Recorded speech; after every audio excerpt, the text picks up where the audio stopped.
afternoon, everyone.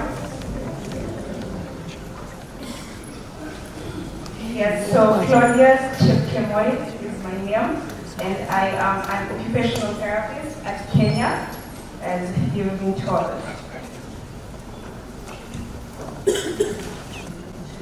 All right, welcome to today's presentation. My topic is on empowering OTs, empowering occupational therapists, that is under ASD management education in resource challenge settings. So I chose this topic because, as we have heard today and we'll keep hearing, there is a need to support children with autism. There is a need to create and build a community whereby children with autism can get all the support that they need.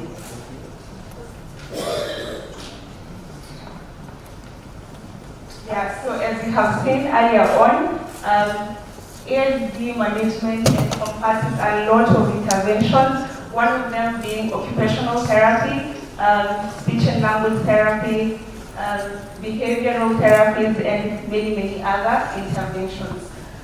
So in resource challenge settings, that is in East Africa, and by East Africa we have Kenya, Uganda, Tanzania, the Congo, and Uganda and others. So in resource challenge settings, like the countries we are in right now, we know that we face a lot of challenges in hospitals and even in training. So some of these challenges include, number one, limited funding. So there is insufficient financial resources when it comes to access to healthcare, access to education, and access to any other thing. So in training for therapists, for instance, there are very few universities, very few colleges in the entire region of East Africa that provide these training services. And we realize that to access such training, you may need to go into your pocket so that you can get such training. So the reality is, in as much as the prevalence for autism is on the rise and the numbers keep growing, on the ground we have very limited professionals who are actually trained to manage these cases, and that's the purpose of my presentation today. I wanted to highlight what are the challenges when it comes to training. Why do we have very few professionals who can manage autism in Kenya and most especially in East Africa? So the first one is limited funding. The second one is, of course, shortage of trained professionals. Now, assuming that these therapists or these people who want to learn how to manage autism want to go to school, there is another problem again in training institutions. The reality on the ground is, I use an example of Kenya, where I come from and where I school. We only have 2 universities at the moment currently offering a bachelor's degree in occupational therapy. One of it is Jomo Kenyatta University, and another one is Presbyterian University, which is a private institution.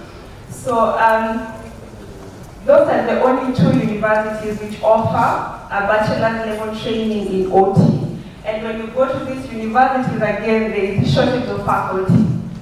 You will find one lecturer handling several classes in the university trying to train this therapy. So, and staffing of faculty is also another key challenge.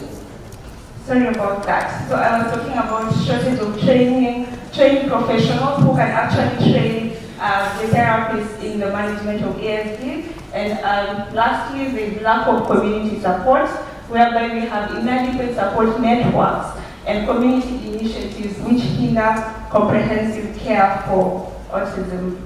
So why do we need to empower occupational therapists, speech therapists, and other professionals who work with children with autism? The first thing that this will do is it will expand the knowledge or expertise of occupational therapists, speech therapists, and other professionals. So by empowerment, I mean from as low as students who want to pursue a course in occupational therapy to therapists who have a diploma level training. Once we empower them, they are able to go back to school and get the knowledge that they need. Another thing that this will do is it will bring about a collaborative approach when we are intervening in ASD. So again, expanding their knowledge, giving them the skills that they need as professionals will help them understand how to work with families and caregivers of children with autism. And ultimately what that will do is it will improve the quality of life for these children with autism. So how do we support the training of occupational therapists and others in resource challenge settings like in our region? The first thing that we can do is supporting continuing education programs or continuous professional development. So in hospitals, in schools and in other areas, there is need for us to lobby for trainings that can help the therapists who are there get more knowledge, more certifications in the area of autism. Another thing that we can do is providing remote learning platforms that is utilizing the technology that we have, providing the resources online where therapists can further learn the things that they need to learn when it comes to autism interventions. And that can be done without enrolling in any school, without enrolling in any college or institution, because we have technology now, you can access this anywhere. Another thing that we can do is partnerships and collaborations. So there is need for us to lobby for funding more to the East Africa region so that therapists who have diploma level, bachelor level can be supported to pursue more knowledge to go as far as PhD level training in matters autism, so sensory integration, ABA, and many other therapies that are available today. So how does OT learning take place? How do we then support the learning itself? So there are different levels in which occupational therapists or other therapists can learn. The first one being something we call inquiry-based learning. So inquiry-based learning is whereby you, the therapist or a person questions a particular thing. So you could be working in a field, you were in school 10 years ago, or you are even in school at that moment. This approach to learning is a way whereby you engage yourself in high-level questioning. So you question what you're doing, what you're observing, what you're seeing in clinical practice. And after you question that, it will then force you to try and seek a solution. So an example would be working with a child with autism. The first time you see something that they do, it could be a sensory stimulation, it could be a sensory processing disorder like hypersensitivity to a given sense, hypersensitivity, which then makes them behave in a certain way in the clinic. Instead of just sitting there and wondering what to do with that child, this approach helps you to further question whatever you're observing. And after questioning that high level of questioning, you then try and seek a solution. So that solution seeking, in a way, forces you to learn, and you will be able to know how to intervene. Yeah. Another way of where learning can take place is clinical internships and fieldwork experience. Of course, a lot of theory with no practicals will never make sense to anybody. So again, in the training of these OTs or the speech therapists and every other person, there is need to create more opportunities where they can learn in the field, where they can put the theory that they learned practically. I recall when I was in campus a few years back, as the first cohort of occupational therapists trained in Kenya, we had a very big challenge. A lot of things never made sense to us because whatever we were learning in class, nobody was doing it in the hospitals that we were being exposed to. So you would go to the hospital, you encounter a case, you're trying to use your critical thinking, your clinical reasoning to manage that case, but the environment you are in does not support that. You will find people still stuck in the old ways of thinking, the old ways of doing things, and you never really get the support that you need to practice what you have learned. So there is need to provide more clinical internships and fieldwork experiences in this type of learning. Another thing, of course, is the traditional lectures, which we all know of as that. Then we have self-directed learning. So any person can do self-directed learning. In self-directed learning, you take charge of your learning. You dictate your learning needs. What do I want to learn when it comes to autism? Do I want to learn the pathophysiology? Do I want to learn this way of intervening, another way of intervening? So we need to empower more people to take charge of their learning when it comes to management of autism spectrum disorders. Another way in which learning can take place is what we call service learning. So service learning integrates learning with a service. It ties learning to service delivery. So an example of this could be, again, when it comes to autism spectrum disorders, is having the person interested in learning, the therapist or a student, engage in a service. So this could take place in community-based rehabilitation or community-based programs. Yeah, so in this PowerPoint, I was just highlighting the level of training for autism in Kenya. And as I've said, in Kenya and East Africa, the level of training varies. And there are a few such programs. So we have a diploma level in OT, which is a 2 or 3 year program training where you get a diploma. And then we have a bachelor's degree, which is a 4-year program that provides students with more in-depth in understanding OT. So as I said, that is only in 2 universities in Kenya. And yes, in Kenya we have more than 20 universities, I believe. Yeah, the other level is master's degree, and up to this point, I do not know any institution in East Africa that offers a master's degree in occupational therapy. So again, when I was talking about partnerships and collaborations, we can see why there is this need.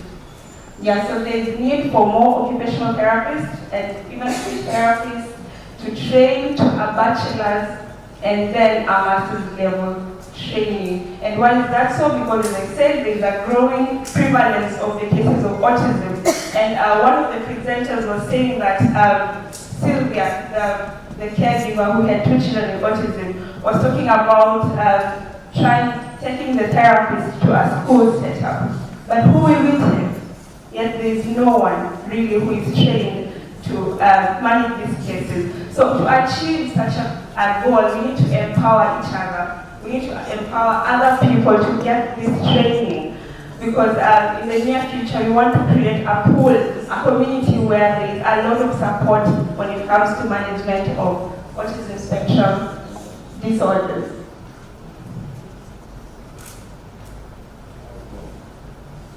So of course, one of the ways again we can do that is incorporating ASD content into the education systems.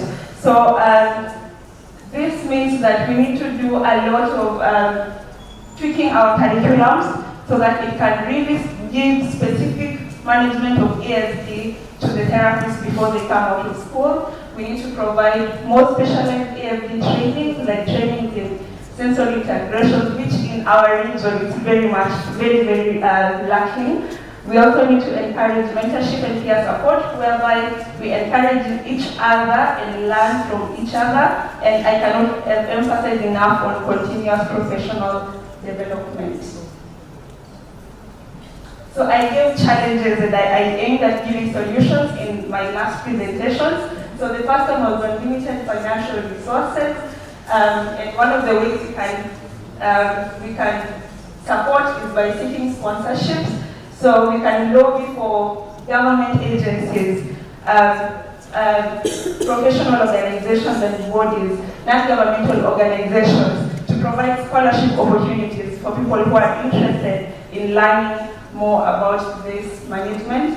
We can also explore online courses and develop in-house training programs. When it comes to inadequate shortage of faculty members in training institutions in East Africa, we can collaborate with ASD experts abroad and locally we can collaborate in a way that they can provide this training from wherever they are. We can also provide online instructor networks and encourage specializations. So again, for the therapists who have some level of training, we can encourage them to pursue specializations or certifications in certain areas. Another challenge would be lack of access to standardized assessment tools for ASD screening and evaluation. So in East Africa, in Kenya where I come from, such screening tools or evaluation tools are super expensive. I'll give an example of one which goes for 60,000 Kenya shillings, and that is just the assessment tool alone. So if you are to administer such a tool to a child, of course, now the fee you will charge will have to be for the assessment tool and for the service you're providing. So some of the solutions include advocating for government support. So again, lobbying for funds to be directed or channeled to rehabilitation so that the therapists can be able to do this with ease. Another one is collaborating with international organizations, so partnering with other people who have either created the tools or who have these tools. And another one is, of course, adapting the tools that are already there, contextualizing them to fit our setting. So what will be the impact of empowering therapists? One of them will be enhanced accessibility to services. As I said, there is a large number of ASD population that is there. So if we train enough therapists, we should have enough therapists to cover the hospitals that we have. And we should at least have 1 or 2 therapists in all the schools that we have, if we give the training that is needed. We will also improve, it will also need to improve ASD diagnostic accuracy.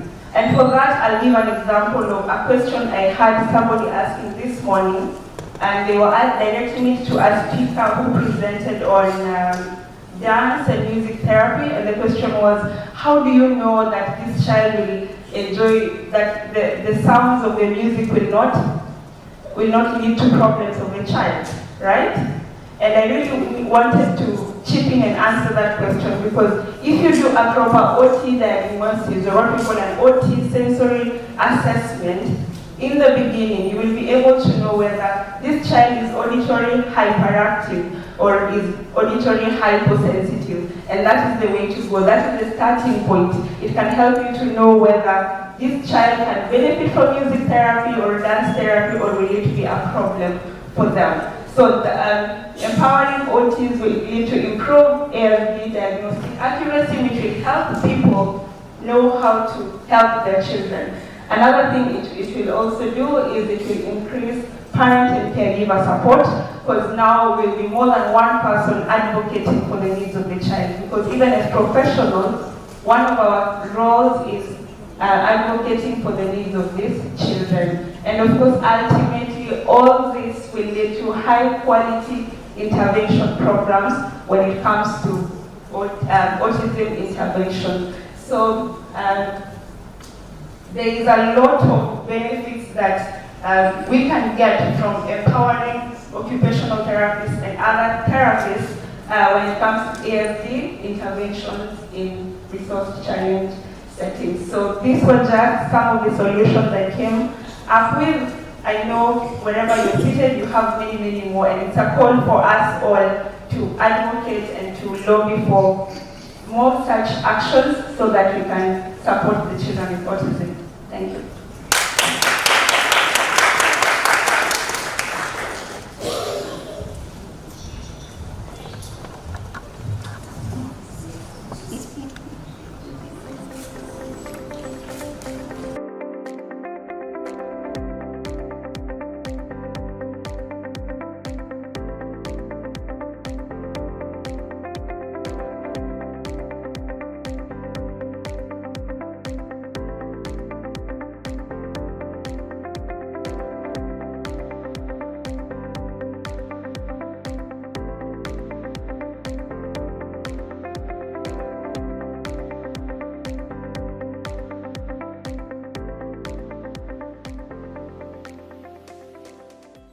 Good morning, everyone.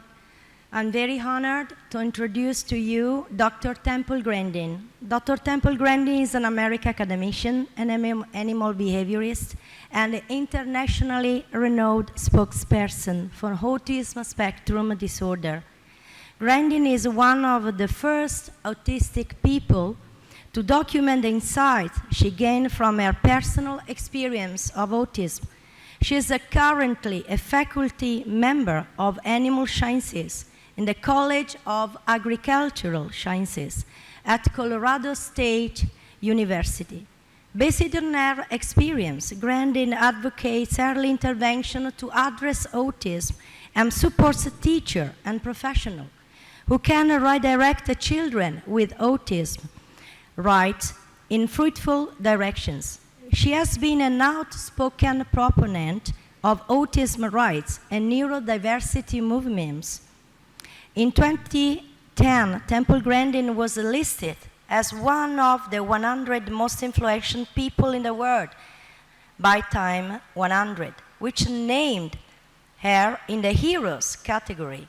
In 2011, she received a double helix medal and has received many honorary degrees from many universities, including McGill University, Swedish University of Agricultural Sciences, Carnegie Mellon University.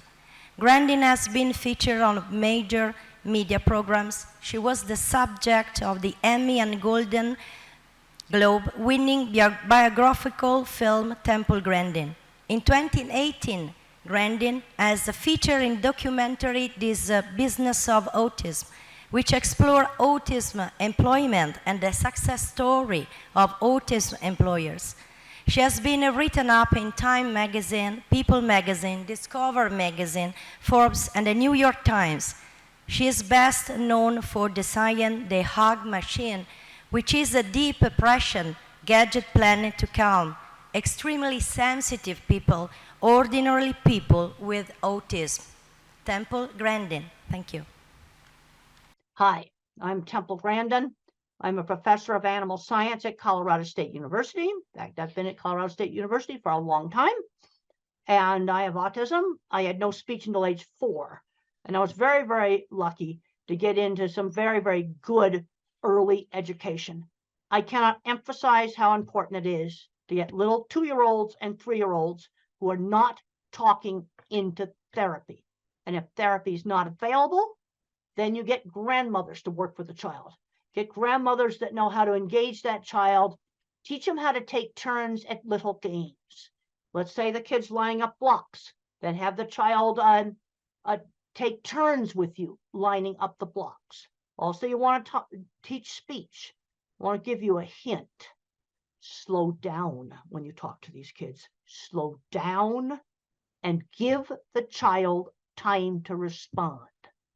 These kids are like a phone with bad service. You have to wait for it to download the web page. That's how these kids are. So I want to work on speech, turn taking at games, and then skills, things like washing your hands, brushing your teeth, putting a shirt on, basic skills. And if you're getting good progress, the kid should like going to therapy.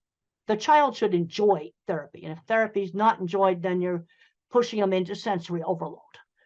But I cannot emphasize it enough. If you have little 2- and 3-year-olds that are not talking, you must start working with them now. Absolutely now. Now, my very first slide shows a picture of me teaching my class. I'm a college professor. And there's been a lot of issues about identity recently, and my identity is my career. I'm now 76 years old. I've taken my speaking engagement money and paid to put graduate students to the university. I have 3 that are now professors, very proud of them. And so becoming a successful university professor and designer of equipment has really made my life worthwhile. The next slide talks about brain variability. Autism is a continuous trait. You can go from slightly awkward and nerdy to somebody who's nonverbal that may have severe epilepsy and mobility issues. It's a very big spectrum. And a brain can either be sort of more cognitive and thinking, or a brain can be more social, emotional. And in the mildest forms, it's a personality variant. The other thing I want to warn you about diagnosis is over the years, doctors have changed the diagnosis. Back in the 1980s, to get an autism diagnosis, a child had to have definite speech delay. And then in the early 90s, you get the Asperger's, where it was autism, no speech delay. And then in 2013, they merged it all together, and that's really made diagnosis difficult. But if you have a child that's not speaking, you need to be working with them. And if they don't gain speech, then what you need to do is give them a way to communicate. And one of the simplest things you can do is have them just type on a tablet using a text messaging program. There's lots of old tablets around, and that can be used as a communication device, or a picture board where they can point to things, or sign language. But if you can't get the child to talk, quickly, then you've got to give them a way to communicate, because not being able to communicate is so frustrating. I can remember screaming when I couldn't tell my mother I didn't want to wear a hat. It was the most frustrating thing. Now, in the family histories of people who are autistic, you often have a lot more scientists and computer people. And then if you have bipolar, then you have more people in the arts. Now, a lot of famous people probably were autistic. Thomas Edison is shown on the next slide. He probably was autistic. And on my next slide, Einstein is shown. He had no speech until age 3. He would be in an autism program today. And he was one of the most brilliant mathematical geniuses of all time. Now, the next slide shows a picture of a launch pad. I am a real NASA geek. I really love this outer space. I wanted to go into aeronautics, but I couldn't do the math. But I love outer space. I got to visit this launch pad. Really, really cool. But there were a number of people working at NASA on things like building a launch pad and designing control rooms. They're autistic or dyslexic. When I was building equipment out in the plants, I worked with people that owned big metalworking shops that were probably autistic or dyslexic. They were the kids that were bad at math, but they could build anything. Now, the next slide talks about emotions being different. I have emotions, but the things I get emotional about is really cool stuff. Like getting to go to Cape Kennedy and watching a SpaceX launch. That was just the coolest thing. And then looking at live video feeds of some astronauts, going up to the space station in those really cool spacesuits. That's the kind of stuff that gets me turned on. And a lot of fully verbal individuals with autism don't have many friends. I'll tell you how to get friends. Friends who shared interests. You get together with the people that like horses, or you get together with people who want to train dogs, or you get together and have a chess club, or you go into robotics club, or you're in music, doing music together. Friends who shared interests. I was bullied and teased in school, and the only places I was not bullied and teased was friends who shared interests. And for me, it was model rockets, electronics, circuit boards, and horses. Those were places where I had friends. For somebody else, it was something different. Now, I got very emotional. The next slide shows a picture of Saturn. We can skip over that. And then the next slide shows a little Voyager satellite. This satellite is really, really getting old. But there's an ancient old scientist, he's in his 80s, named Ed Stone. He is still communicating with it. Yeah, still communicating with it. I get emotional about that. Ed Stone is communicating with this ancient satellite. I think it's 40 years old now. And it's his life. You see, I can relate to that because it's just something so cool. The next slide shows the ultimate NASA geek out. I got to sit at the head controller's station and mission control for the old space program. It's a picture of me there. Now, the next slide I talk about, just don't get hung up on the labels. Too often, I'm seeing kids where you're getting too much into the label. They say, well, the kid's got a label. He's not going to be able to do anything. I've heard this over and over and over again. He's not going to be able to do anything. Even with some of the kids that have physical handicaps. They'll say, well, he can't walk. They'll never go to school. They'll never get a job. But I worked with a lot of autistic people that owned businesses. This is what really frustrates me. So don't get hung up on the labels. Okay, we have a 3-year-old that's not talking. Let's work on getting them talking. And we also have to get them out doing things. Don't just hide the kid at home. Take them out shopping and turn shopping into a learning experience. Well, let's talk about different kinds of rice. I know in India, there's all different kinds of rice, curry sauces and things like that. Let's let him pick out some of the things. Or you can say, well, Dad likes this food. Go get it off the shelf. Turn it into kind of a turn-taking game. Get them interacting, getting them to help with chores in the house. Now I have grandparents. On the next slide, grandparents come up to me all the time, and they discover they're autistic when the kids get diagnosed, and they would be the milder type, probably with no speech delay. And where that diagnosis really helped that adult is it helped them with their relationships. That's where it really, really helped them. Because then I had a lady come up to me in the airport, and she said to me, well, that my book, Thinking in Pictures, helped her understand her engineer husband. There's my book, Thinking in Pictures, my old autobiography, Thinking in Pictures. She now understood her engineer husband, who now that she had found out that about autism. You know, these kind of things are coming up all the time. But I'm seeing too many kids today ending up playing video games all day, and they're not doing anything else. They're not working in the video game industry. And I don't recommend the video game industry because a lot of that work's going to get replaced by artificial intelligence. I'll tell you the work that's not going to get replaced. Kinds of stuff that I did. Fixing motorcycles. That's not going to get replaced. AI is not going to do that. Hands-on jobs, a nurse, somebody who's a very good motorcycle mechanic. That's not going to get replaced by AI. And since I've been traveling really heavy now, I'm seeing lots of elevators that need fixing. And AI is not going to fix elevators, and elevators are not going to go away. So I'm going to tend to really emphasize the hands-on jobs, because those are the jobs that AI will not take out. It's going to take out some programming jobs. Now, the next slide shows me standing in front of the vehicle assembly building. And I got really, really, really emotional, because that's the most fantastic thing that us old folks did, was go to the moon. And the next slide shows pictures inside the vehicle assembly building. And I got on the roof, and I found out later on I wasn't supposed to be on the roof. But that was just so much fun, so much fun. Okay, the next slide talks about some sort of foundation principles in working with these kids. Sudden surprises scare. Okay, so let's say, for example, a child has to go to a new school, or you're going to go visit some new friends. Maybe you show some pictures of their house. You show some pictures of the school. So it's not such a surprise. Okay, let's say they're going to travel on an airplane. Well, let's look at videos of airplanes. Maybe go to the airport and watch them take off. You want to reduce the surprise factor. The other thing you need to do is stretch these kids. We don't force them into something where they're going to get into sensory overload, but stretch them and then give them some choices. Well, we could do this game or that game. We could go to this store or that store. You give them some choices, and we've got to limit the amount of time they're spending just tuning out on phones and other electronics. Now, don't recommend it, banning it. Don't want to ban it. But what we need to be doing, an hour a day is plenty. Now, the next slide shows just a picture of a really, really good teacher. And a good teacher knows how to kind of gently engage a child without causing sensory overload. The next slide just emphasizes the importance of turn taking in a game.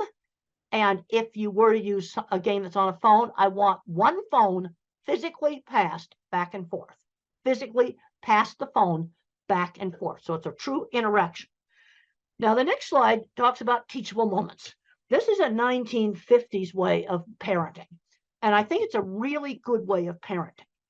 If I made a mistake, we had sit-down meals, you had to eat properly. And if I stuck my finger in the mashed potatoes, mother did not scream no. She would say, use the fork. Okay, or if you had chopsticks or whatever, you use them. You use the utensils. She'd give the instruction instead of saying no. That's really important. Just quietly give the instruction. Now, obviously, if the child ran in the street, you'd have to, but I'm talking about things like maybe touching too much stuff in a store. You might say, only touch the things that you're going to buy. You give the instruction quietly. Okay, the next slide just talks about limiting video games. One of the things we've got to avoid is these kids just becoming recluses in their room.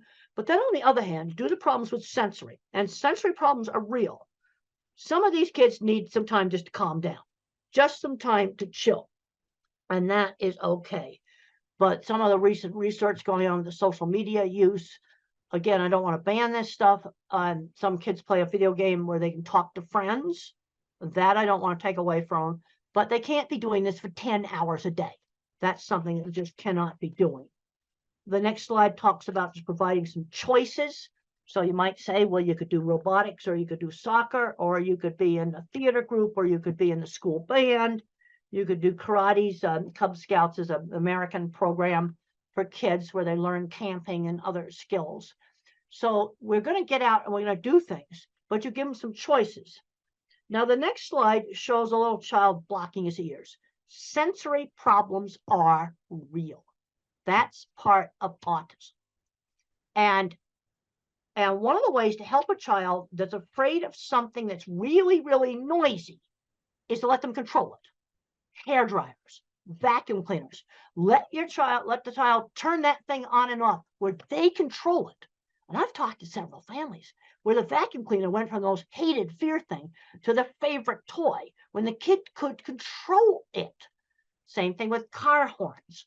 Let the child beep it. Now, if some kids wear ear protectors all the time to block out sound, if you wear those all the time, sound sensitivity will get worse. That is something you do not want to do. But to give you control, you can have those headphones with you all the time. Have them with you. They can be around your neck. They can be on the top of your head. Have them with you. And then you only wear them when you get in a really noisy place like the train station. Okay, so if something really noisy like that, you wear the headphones. But the rest of the time, you have them off. But you have them with you. You see, this control is so important. And then another thing we have to be looking at is problems with flickering on LED lights. Some LED lights flicker.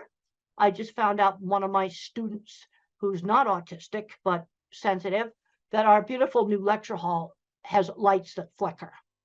In new construction, let's try to not build that. Let me tell you how you can find them.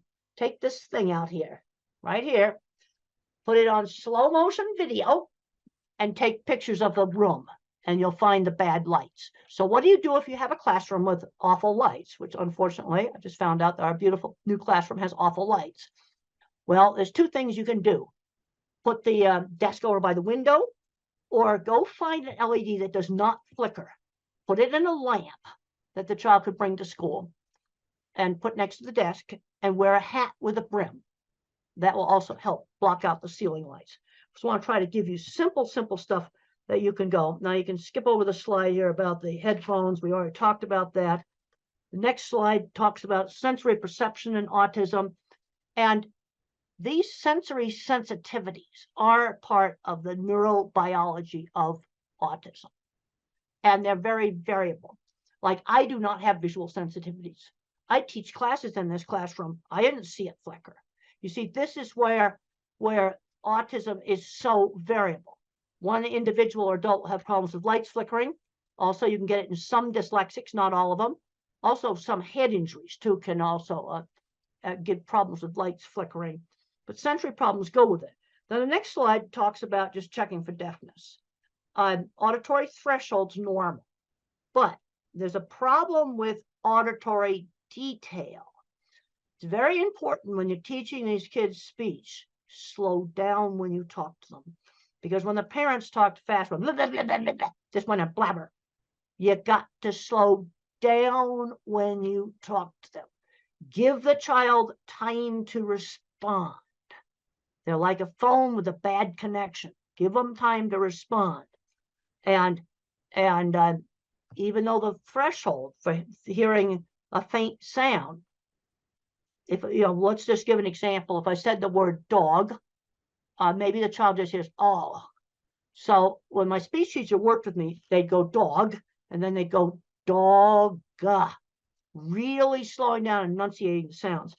Now, there's three basic ways that speech can have problems. I had problems with hearing auditory detail. That's an auditory processing problem.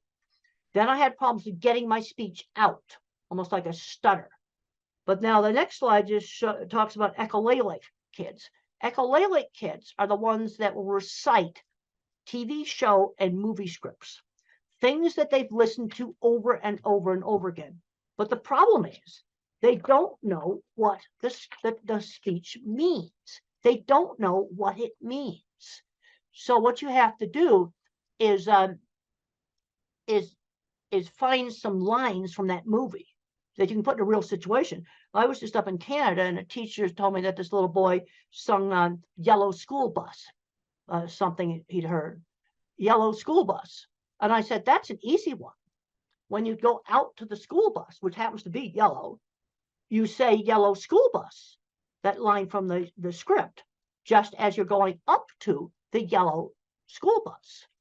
And you've taken that out of the script of some, kids program thing that they've played over and over again. And it tends to be something they've played over and over again that they pick up these lines from. The next thing I talk about is attention shifting slowness.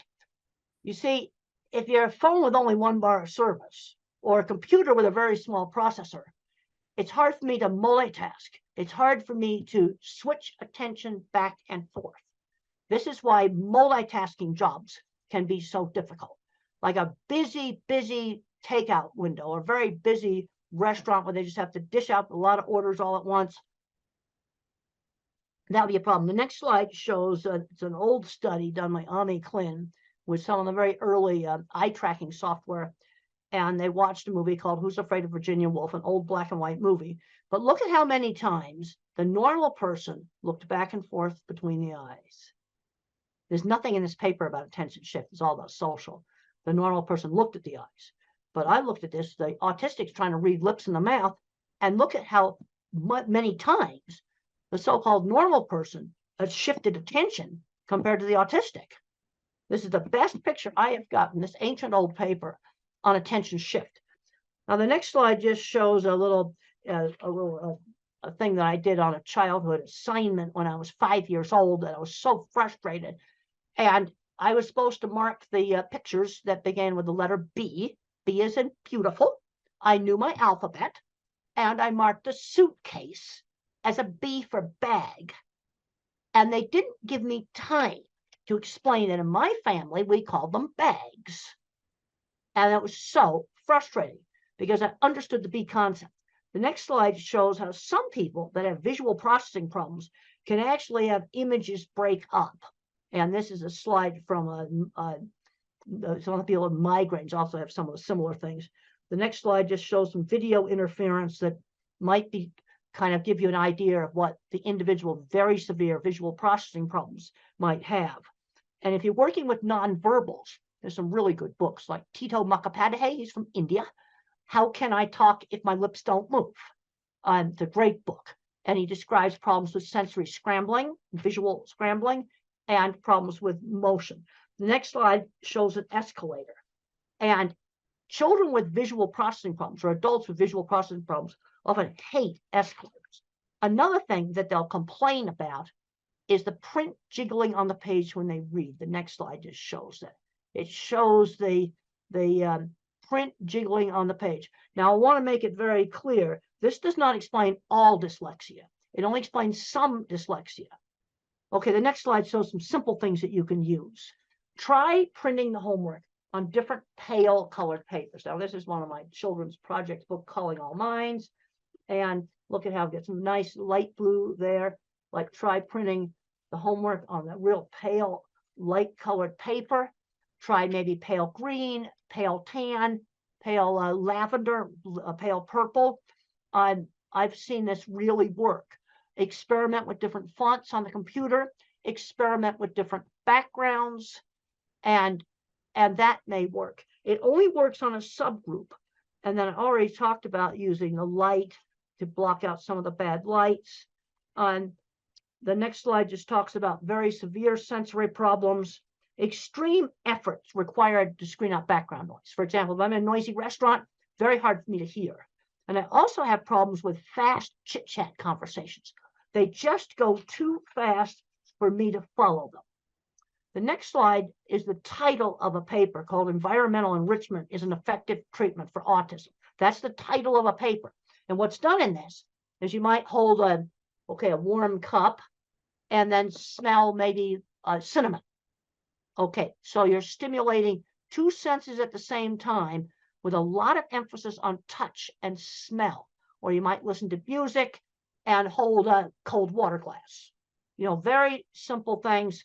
And what you're doing is always changing those things. And it has some efficacy. It's actually a evidence-based method as an adjunct. It doesn't replace speech therapy or something like that.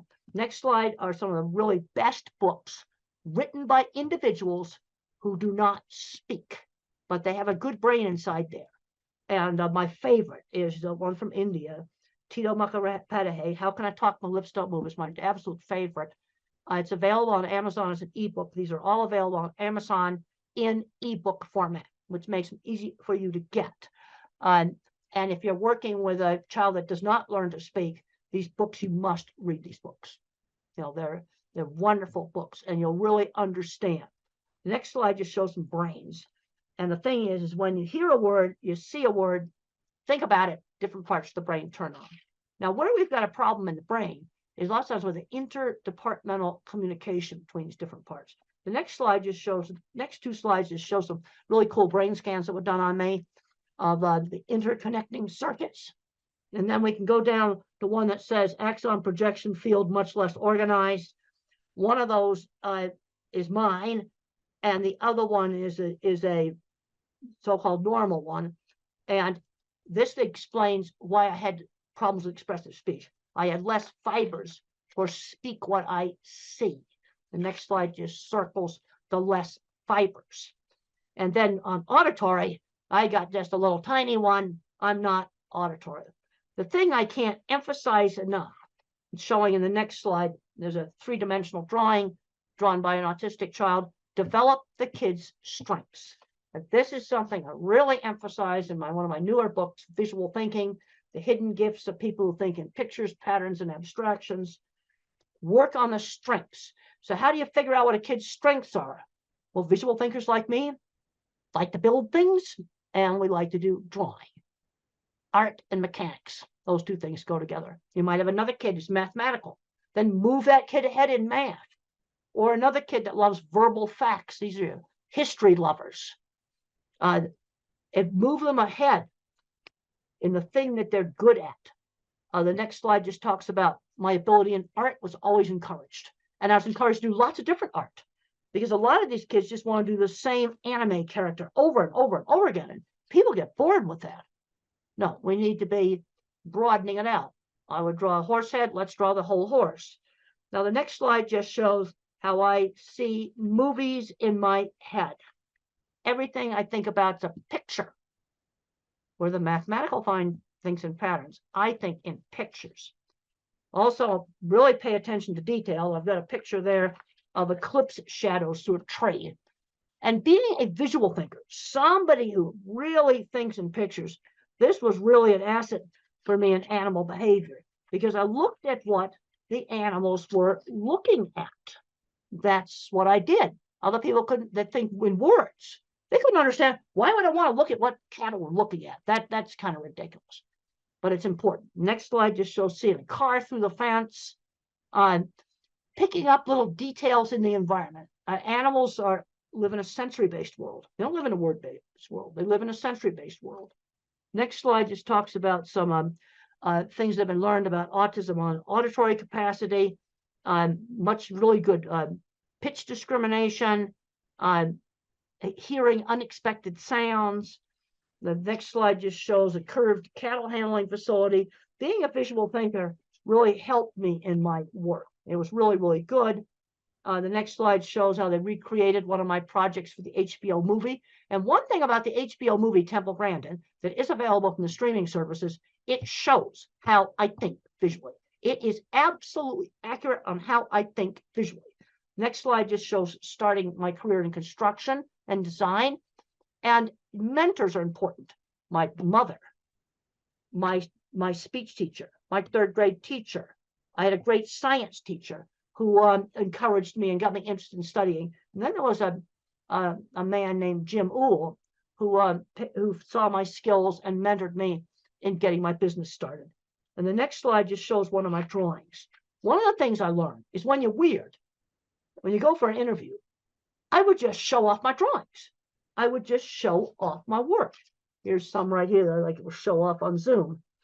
I would simply show my work, show the portfolio, rather than just, trying to do the interview. The next slide just talks about showing the portfolio. I would show off the work.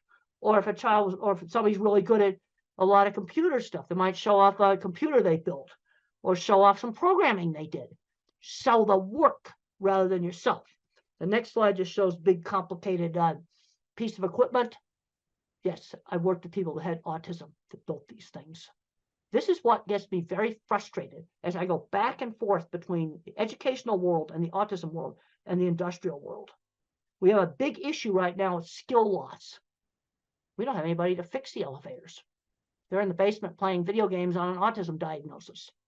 Next slide just shows some people looking at it, and just mentioned that there was a lot of autistic people that I worked with that owned shops.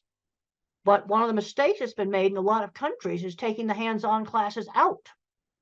And I discussed this in my book on visual thinking. It's one of the things I discussed in my book, Visual Thinking. I discussed, the skill loss we've got on taking those hands-on classes out, because that person that's super good at fixing that elevator may not be very good at algebra and math. I still never passed an algebra class. Now, I didn't know that I thought visually until I was in my late 30s. And I'm going to show you how I found out. I realized this is one of the slides. I realized my thinking was different when I asked people to think about church steeple. Okay, why did I pick that out? Because it's something prominent in the environment that you don't own. Most people could see their own car or maybe see their own house if I ask them about it. So I say, think about a church steeple. How does it come into your mind? Now, visual thinkers like me see them come up as individual pictures and name off where they're located. Where somebody that is very, very verbal may just see two lines. This was a shock to me. They might just see two lines like that. That's all they see. And then these flash into my mind like Google for Images. I've got a whole bunch of slides here showing off individual churches. And then you've got different types. You've got great big cathedrals. You've got small. As I see more of them, I can sort them into like chapels versus cathedrals. And then I get into some slides that show that I have a huge visual thinking circuit in my brain. Huge. That's why I'm a visual thinker. Okay, then in other countries, instead of steeples, you can just use mosques. Same thing. It's out there in the environment. You can see the minarets. They're different. I've looked at them. They're different. Be the same thing. But it's not something that most people pay attention to the same way they would their own. They'll think about a house. Then you might see your own house. That's why I don't ask house. So I got two slides there showing my big visual thinking circuits. Then I got a slide where it shows like working memories pretty well shot. This brings up another accommodation that can save a lot of jobs. And it says, use a pilot's checklist. The slide that says that. I cannot remember long strings of verbal information. Let's say it's something simple like cleaning the ice cream machine at McDonald's. Well, I need a checklist for the take apart steps, just like a pilot's checklist. Cleaning steps, 1, 2, 3. Reassemble, put it back together steps. Because if they just go yak, yak, yak, yak, yak, yak, I can't remember. I have a terrible working memory, and I need an external working memory. And there's many, many jobs where using a pilot's checklist format would save a lot of jobs. Just let them write down the steps, and you can look pilot's checklists up online. And on for a big airliner, you might have 100 items on the checklist. They don't throw 100 items at the pilot. It's chunked, pre-taxi, pre-takeoff. It's put into different parts of the flight. That'd be similar to take the ice cream machine apart, then clean it, then put it back together. But there's a lot of situations where using pilot's checklists would save a lot of jobs, because employers will go, oh, I want to show them how to do that. Is he stupid? Well, this is where I need that external working memory. The next slide is a super important slide on the different kinds of minds, which is a major theme in my book, Visual Thinking. And the correct name for my kind of mind is an object visualizer, because everything I think about is a picture. And the kinds of stuff that we're good at, art and mechanics, because you can see how things work. Art and mechanics, also photography, but that's what we're doing good at. Horrible at abstract math. I worked with people that owned shops that were designing and patenting all kinds of equipment that couldn't do algebra. You see, this is where the hands-on mechanical genius, it's a different kind of mind. Then you have your visual spatial. This is your pattern thinker. This is your mathematician. This person thinks in patterns, not pictures. They're going to be your chemists, programmers, physicists, things like this, things with math. And then you have the person who's a verbal fact thinker. They think almost completely in words. And if it's an autistic person, they often love history. They often love facts about maybe sports, different sports and things like this. They'll know all of the words for all the different players and things like that. So let's look at the jobs for these different kinds of minds. My kind of mind, mechanical stuff, fixing stuff, inventing mechanical stuff, photography and art. Mathematicians, computer programming, electrical engineering, the more mathematical parts of engineering.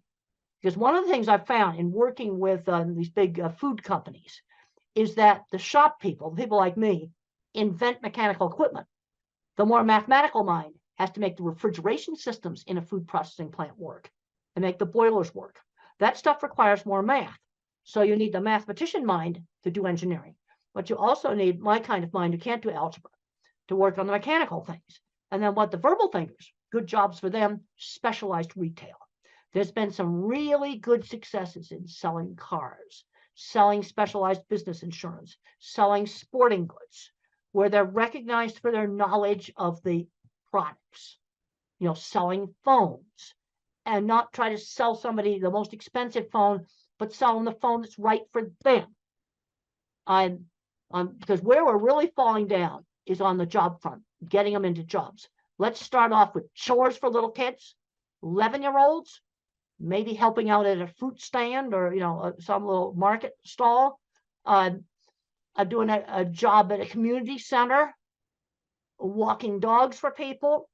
I want them doing something on a schedule outside the home. Really important, because the moms often tend to overprotect. Is that they're legal age, they need to get a real job. And you need to just figure it out in the neighborhood. This is one thing I've noticed when I've gone to a lot of countries. There's a lot of little tiny small shops. And I drive by those shops and I'm going, oh, that little clothing store would be perfect for this autistic girl to start doing some work in. And you just set it up in the neighborhood. Mother did that with me. When I was 13, she got me a little sewing job with a local seamstress who worked out of her home. It was just something done in the neighborhood. But they've got to start learning how to do things outside the home. This is really, really important. So we start making that transition to work before they graduate from high school. I cannot emphasize this enough, because work skills are not the same skills as academic skills. Now, I was a goof around student until my science teacher motivated me to study, because being a scientist, you had to study. And I made up for like 3 years of high school where I goofed off really quickly.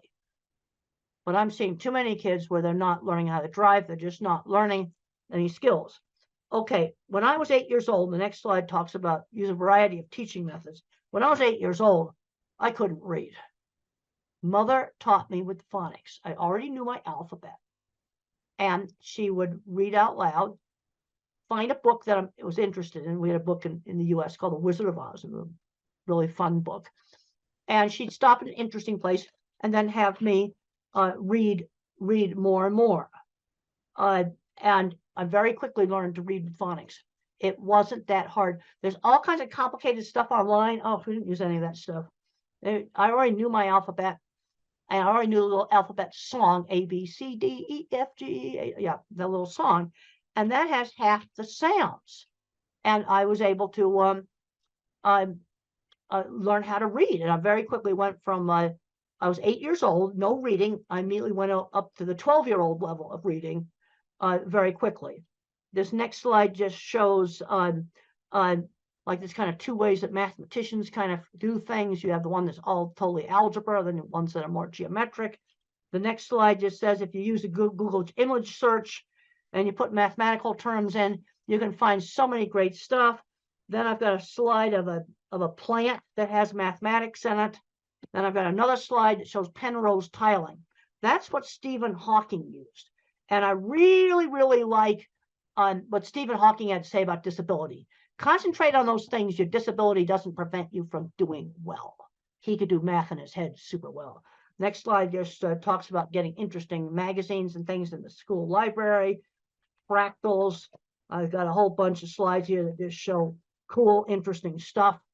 Then there's a picture of me with a horse looking at me sawing a board. And friends who shared interests. A lot of kids aren't doing enough hands-on things. AI is not going to take away hands-on jobs. You're still going to have a nurse in the hospital. That's not going to go away. There's a lot of jobs like that, and jobs fixing things, mechanical devices. Yeah, there's a lot of things that 3D printers can do, but guess what? Somebody has to fix the 3D printer because it's a mechanical device controlled by a computer. And the next slide just shows some kids today, they don't know how to use a ruler. They don't know how to put a hose on a faucet. The next slide just shows a beautiful rainbow. So when I think about really abstract stuff like, okay, religion, I kind of look at that rainbow. It's so beautiful. I also have a picture behind me of the deep space field in the Hubble telescope, and it's got thousands of galaxies out there. You know what's interesting about that? The scientist who did that pointed the Hubble at nothing, and he found all the galaxies. Let's talk about the next slide about bottom-up thinking. Okay, verbal thinkers will get a top-down concept, like maybe let's have a inclusive classroom, for example. All right, that's a good thing to have. I want to see autistic kids mainstream into a regular classroom, but how do we do it? Bottom up, I'm thinking specifics. Okay, the LED lighting issue and the flickering. Bullying has got to be gotten under control. Those are two things we have to do. Using the pilot's checklists would be another thing. You see, those are specific things that you could do to make a classroom more inclusive. The next picture just shows autistic kids sorting different things in his mind. And my mind's like a spreadsheet. So when I was a little kid, I said cats are smaller than dogs. But then when our neighbors got a little tiny dachshund, she was the same size as a cat. So I had to find other features that she shared with dogs, like barking, the dog's smell, and the shape of the nose. Now, the bullies used to call me tape recorder, and I've got a picture of a 1960s antique tape recorder there. And I didn't know why they were calling me that, because I'd always used the same phrases. But then as I got out and I did more and more things, then I got less and less and less like a tape recorder. Okay, teaching number concepts and generalization. Okay, count a variety of different things. Teach fractions, maybe cut up on, cookie into 4 pieces. Teach fractions. To teach concepts like up and down. If you go down the stairs, the plane went down and landed. I put this cup down. And you want to show several different examples, because if down was only related to the stairs, I think it only applied to stairs. So I've got to give different things where I use the concept of down. And then the brain pictures there just show that looking at things is more interesting than people. Yep. I get really turned on about things like the scientist who had the guts to point the Hubble at nothing, and he found everything. The other scientists thought it was stupid to waste the expensive observing time on looking at nothing. Single most important picture that telescope took. Okay, the next slide is just more stuff on friends who shared interests. We've already discussed that. And the next thing on 1950s upbringing, this is where there were some things, social things, at least in the US, were taught in a much more structured way in the 50s. Turn taking at games, being on time. That was drilled into me. And I think we had a big, huge school clock that was this big. And every time the second hand went around, the minute hand did 1 click. I could see it. I think, and you can get these electronic ones, battery operated versions of these clocks. They still exist. Help with time. And then sometimes you got to do an activity you don't really like because somebody else in the family wants to do it. That gets back to turn taking. The other thing that really helped me, and it helped a lot of kids in the 50s, is party hosts and hostesses. In the 50s, when we were 7 and 8 years old, we had to dress up in our good clothes, and we had to like pass the snacks around, greet the guests, be little hosts at the parties. And my brother's not autistic. He hated those parties, but he admitted they helped him become a bank vice president. Because I just read in the Wall Street Journal just the other day that college students are just scared to death to go up and talk face to face. Those parties were important, and they're an easy thing to do, and they don't cost anything. And then just being cute to say please and thank you. Basic play, what I'm going to call just being play. You cannot be a rude, filthy, dirty slob. Okay, there's a lot of concern now about masking, and yeah, there's some hypersocial stuff I can't do. You can be eccentric. I dress kind of eccentric, but you cannot be a rude, filthy, dirty slob. And there's a scene in the movie where my boss slammed down a deodorant and said, "You stink, use it." Yeah. Hygiene, yes, you're going to have to clean that one up. Just that simple. The other thing that's really important, shown on the next slide, is how parents and the teachers need to work together as a team, where the rules are the same at home and school. And my mother and the local teacher kept really in close contact with each other. The next slide talks about teaching social skills. It's like teaching somebody how to behave in a foreign country. Like, for example, in the Middle East, if I were to lift up my foot right now, my hand up, not my foot, I won't actually do something that's rude in the Middle East. Put my foot up and show it to the screen, that would be the rudest thing I could do. Now, normally I wouldn't do that anyway, but there'd be other situations where I might just accidentally do that. I have no way of knowing that's rude unless somebody tells me. Well, that's sort of how teaching everything is. Teaching shaking hands, ordering. I'm seeing kids that have never ordered food in restaurants. That's ridiculous. Shopping. 16-year-olds doing well in school and they've never gone shopping by themselves. This is ridiculous. The next slide, I got to visit the Jet Propulsion Lab. Those are the guys that run mission control. Eccentric's fine. Red hair is fine. Dyed hair is fine. Filthy, dirty slobs are not okay. Now, the other thing just shows some of NASA work stuff. And when the space shuttle got canceled, the scientists cried. It was the saddest thing you ever saw. Anger doesn't cut it at work.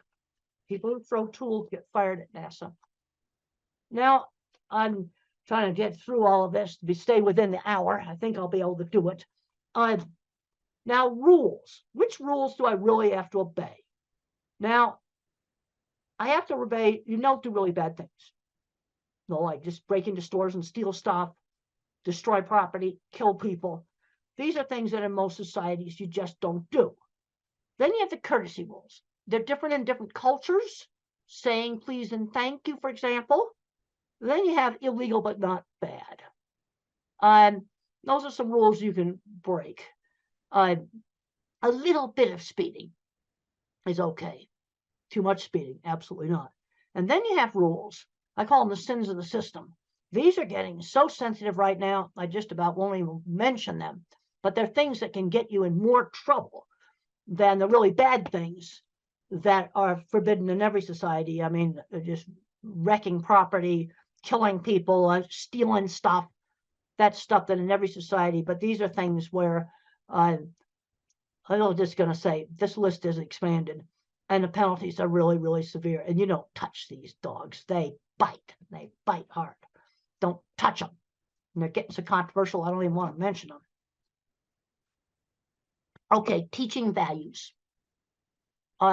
Teach the golden rule, one specific example at a time. Treat others the way you want to be treated. So I'm thinking about the 2 wallets I got helped get returned at the airport. That's not Mother Teresa, but it's something good. Those people are very happy to get their wallets back. That's treating others the way you want to be treated. Also, the TV shows I watched in the 50s had much better values. Oh, see the rubbish that's on TV now today. We'll just leave it at that. Now, another big problem that I had, and I got to have time to talk about that, is problems with anxiety. And a lot of these anxiety is biological. The next picture shows my squeezing machine. And the squeezing machine, deep pressure, helped calm me down. And for some individuals on the spectrum, deep pressure is really calming. I found out that my fear center was bigger than normal. The next slide. And I used to be terrified of public speaking and terrified of airplanes.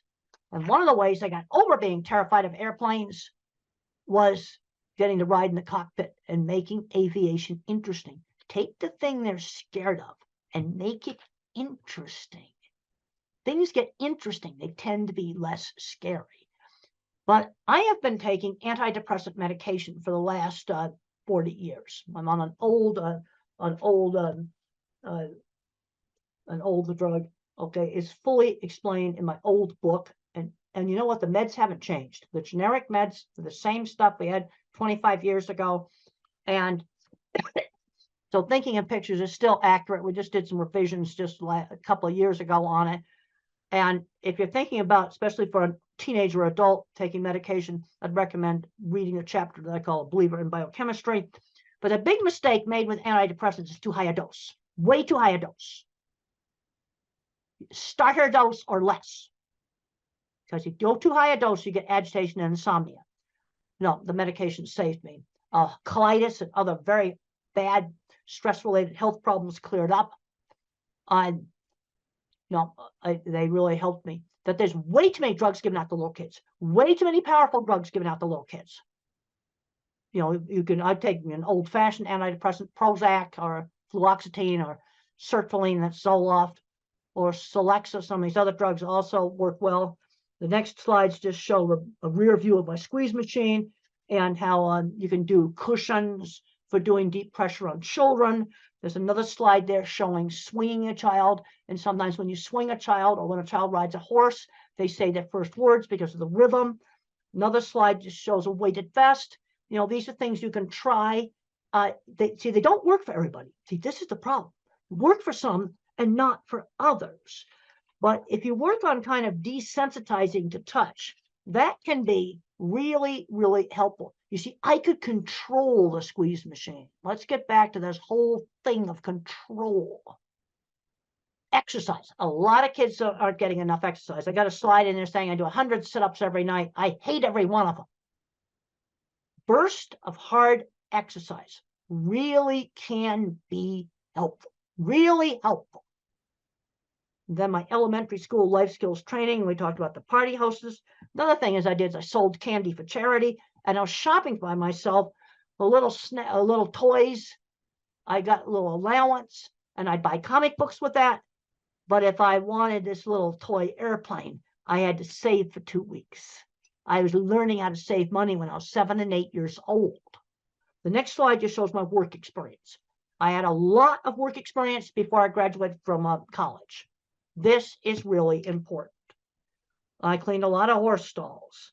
I had a little sign painting business. And I had to learn how to make a sign that somebody else is going to want.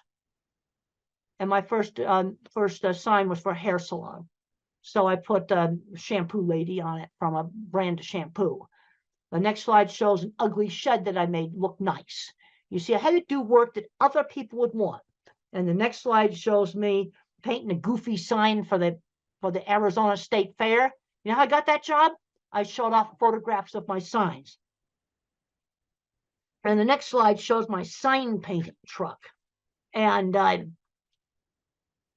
did I learn to drive? This is a major hurdle. It's going to take longer.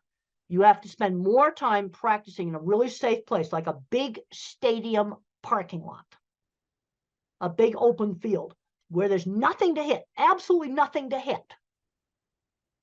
And you practice like 20 minutes a day, maybe for a couple of months, maybe for 2 months, until you no longer have to think about how to push the gas, how to work the gear shift. You've got to get that operation of the car into what's called motor memory before you do traffic. Go at it a lot more slowly. And then I just have a slide there, tasks outside the home, a whole bunch of tasks there. That might be different in different countries, but the bottom line is I want them doing a task on a schedule outside the home. And this needs to start like at 11 years old. In the US, that replaces paper routes, which we don't have anymore. Next slide just shows, Lego Mindstorms might be one activity. Then I've got a slide in there that people were impressed with my drawings. that's really important. Then I've got a bunch of slides here that show selling myself rather than showing off my work. I got a whole bunch of slides on showing off work. Talk about showing kids interesting things. The other thing on getting jobs is we need to be getting in the back door. And there's a picture in there that shows the Swift plant where I first started, and I met the wife of the plant manager. Yeah, you see, use connections. And then there's my, I was wearing this shirt that's in the Cowgirl Hall of Fame when I met them. Using, connections to get into jobs, finding mentors. I know I'm running out of time here. Got to just rush through this. Finding mentors. My mother, my elementary school teacher. These are so important. And then I have a bunch of slides here that show jobs for the different kinds of thinkers. I don't think I need to read all of that to you. You can look at those. And then to finish up, I've got some stuff on medication in here. Let's try exercise before you try a drug. It's like, one of the big things that's a problem is way too many drugs are handed out like candy. That is wrong. And the medication I am on, the antidepressant, is, relatively mild medication. The other thing is try one thing at a time. So let's say you try a supplement, like a gluten and casein-free diet, for example, that helps some kids. Try one thing at a time. If you do a new school and a drug at the same time, you don't know what worked. This is just a basic thing. And no medication is going to give you 100% control of anything. Okay, now in troubleshooting behavior problems, you got to figure out, is the problem biology? Because you might have a nonverbal person that doesn't speak, and they got a stomach ache, and they can't tell you about it. That's going to make a lot of behavior problems. That's biology. Or maybe there's certain loud sounds bothering, or that's biological. Now, behavioral, sometimes you do things to get attention. The whole frustration with not being able to communicate is huge, but I have kind of a little troubleshooting list there of things to try to, especially with nonverbal clients. Then I have a list of painful things that can be wrong with a person who is nonverbal. There's been horrible cases where people have died from a burst appendix. They were nonverbal and they couldn't tell the doctors that they were hurting. And there's a whole list of things that can be painful things, and some books that it might be helpful. Okay, some of the supplements, probiotics. I take probiotics. They've helped me prevent urinary tract infections. They've worked. But I'm taking one probiotic. I'm taking one regular medication, discipramine, an old-fashioned tricyclic antidepressant, and I take one probiotic. I'm not taking pharmacies full of stuff. Let's try to figure out the stuff that works. I then have a list of the antidepressants, and in low doses, the things that they're good at is anxiety. I don't know about depression, but they work for anxiety. Low doses. And then you've got the atypicals. That's the much heavier drugs, and much more side effects. Things like obesity, for example, can be a side effect, and some shaking disorder. And you want to try to use the lowest dose that will work. Sometimes very, very tiny doses of risperidol help with sensory, but I mean tiny doses. Another low dose principle, use the lowest dose that works. And then for some of the problems with anxiety, sometimes blood pressure pills work. And I've got a slide there that has blood pressure meds on it. And then epilepsy drugs. You can sometimes get outbursts that are actually psychomotor epilepsies, and they're completely random. They can be calm listening to music and have an attack, and we treat it with epilepsy drugs. So that's kind of getting near the end of this. Look up interactions. I'm finding that, let's say you're taking 4 different medications, make sure they don't interact with each other. And you can look that stuff online. It's readily available.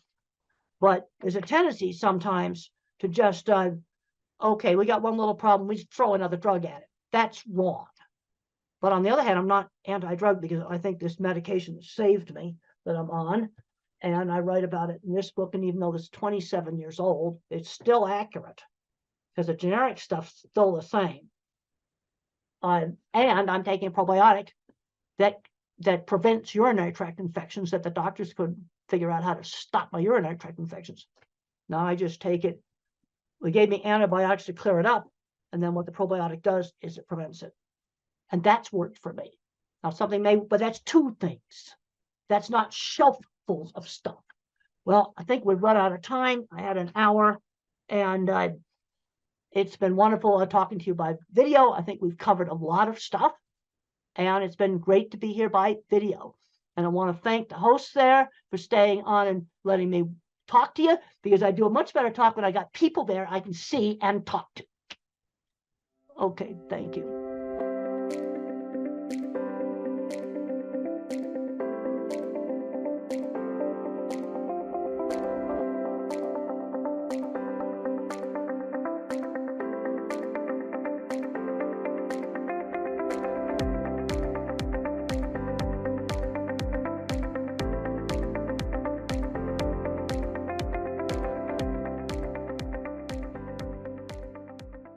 You're going to hear from 3 mothers who are having autistic children and very good professional doctors, 2 of them. So maybe I can start as a parent, and I know most of us parents here would be wondering, especially parents from Africa. So we're wondering, what are the more advanced interventional therapies, across the world? Because in Africa and in Tanzania, to be more particular, we're already used to the normal basic therapies. So we would like to know from you, doctors, what are the more advanced, intervention therapies out there? Yeah.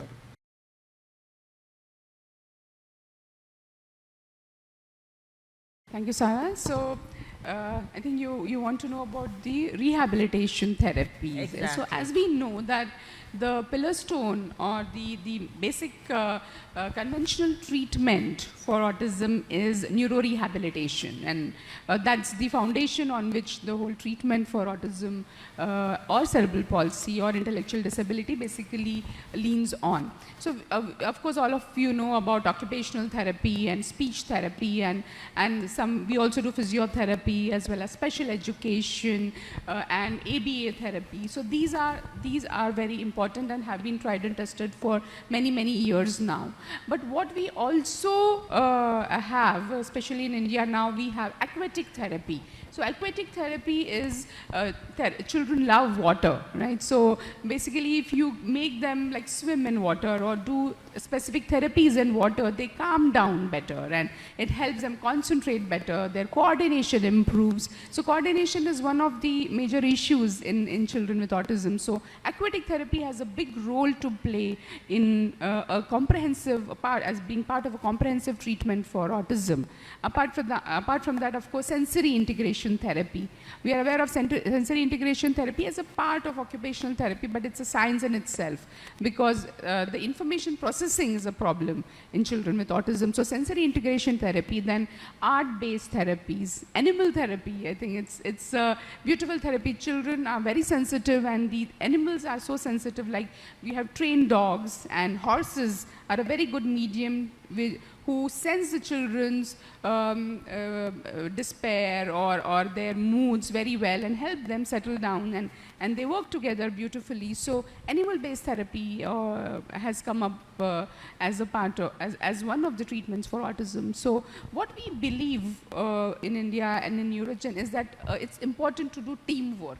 So everyone working separately, you will achieve a little bit, but when you work as a team, together everyone achieves more. So comprehensive holistic rehabilitation, which happens together under one roof, would be the ideal situation to get treatment for children, and especially parents understand the importance because they are going from one place to another to get rehabilitation from different people, trying to squeeze in everything in one day. So comprehensive holistic rehabilitation under one roof which combines conventional rehabilitation with advanced rehabilitation treatments like aquatic therapy and sensory integration therapy, along with ABA and speech and special education and art-based therapy and animal therapy would be the best combination, we believe.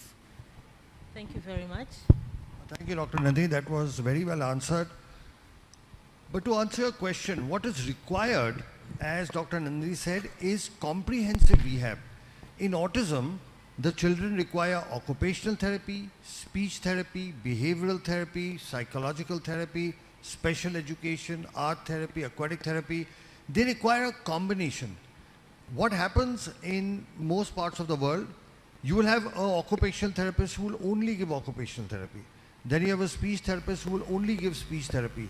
And they don't work in isolation. What we've realized over the last 15 years of working in this field is you need a combination.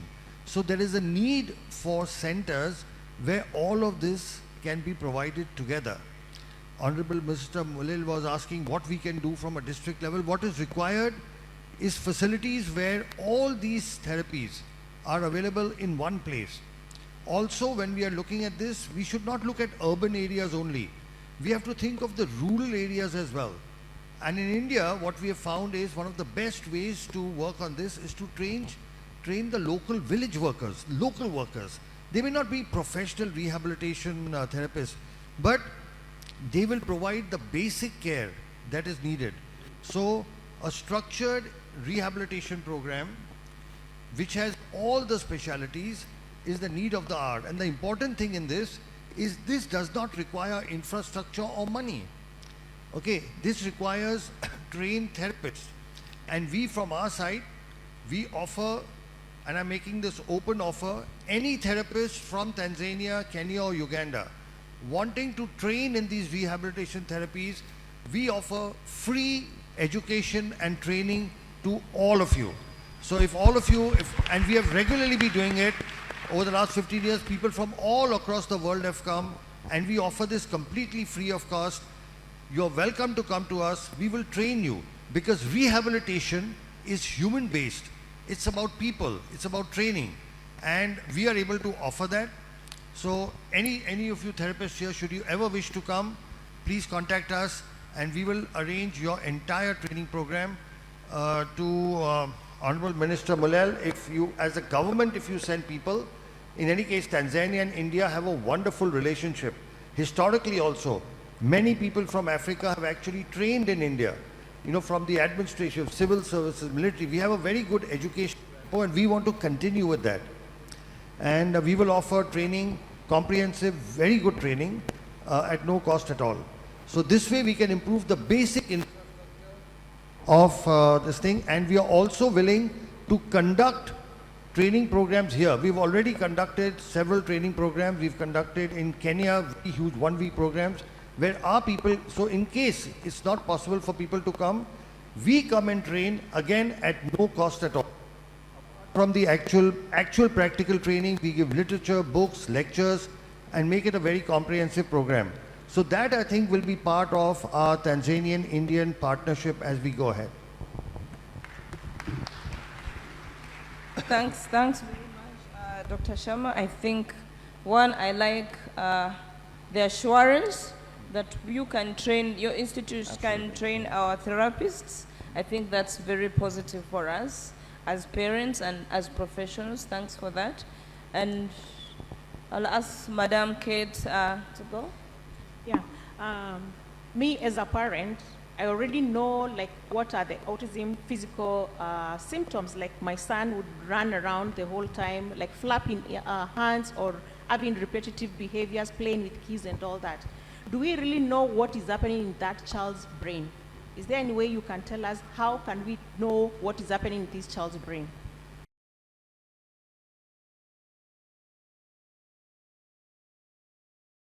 It's really important because so many parents come to us and say, oh, my child looks absolutely fine. What exactly is wrong? You know, people say that there is something wrong in the brain, but how do we know? The MRI, most times MRI is not done, and even if it's done, the structure seems to be fine. So at Neurogen, we went ahead and actually looked at really what is wrong in the brain, and this was done through functional imaging. So advanced scan imaging known as a PET-CT scan of the brain, which tells us about functioning of the brain. So structure-wise, everything seems to be fine, but when we look at the PET scan images, we find that there are certain areas of the brain which are functioning less, and that is indicated by, which is very easy to read, made it easy to read through a color spectrum. So we were explaining to the Honorable Deputy Health Minister also that, you know, when you look at the brain with those different color schemes, you see that there are green, lighter brain, green, yellow and red, which are normal functioning brain, but deeper parts, which when we say out and we think about what do they do, it correlates beautifully. So the small part of the brain, and one of the speakers yesterday actually mentioned that the cerebellum, the back of the brain, which is important for coordination, balance, articulation, chewing, integration of functions and movements and tone, is working less, and you can see that in the PET scan. The deeper parts of the brain, known as the medial temporal, which is responsible for understanding, learning, comprehension, socialization, emotional expression, this is working. And the middle part of the brain, which connects the two brain, known as thalamus, which is a relay center, is working less. So all of this is possible only through the PET scan. So through the PET scan, we can actually find out which parts of the brain are working less, and now we get an understanding as to why our children are unable to process information or unable to respond to a lot of training that we do. So advanced imaging has really helped us go deep into a better understanding of what is autism and what really is functioning less and what is lacking in the children. So to continue with what she said, there is new brain imaging technology, and here I will have to keep talking back to Honorable Minister Mulel that we will need this equipment in this country. This is an equipment called PET-CT scan. I'm not sure if it's available. It may be available.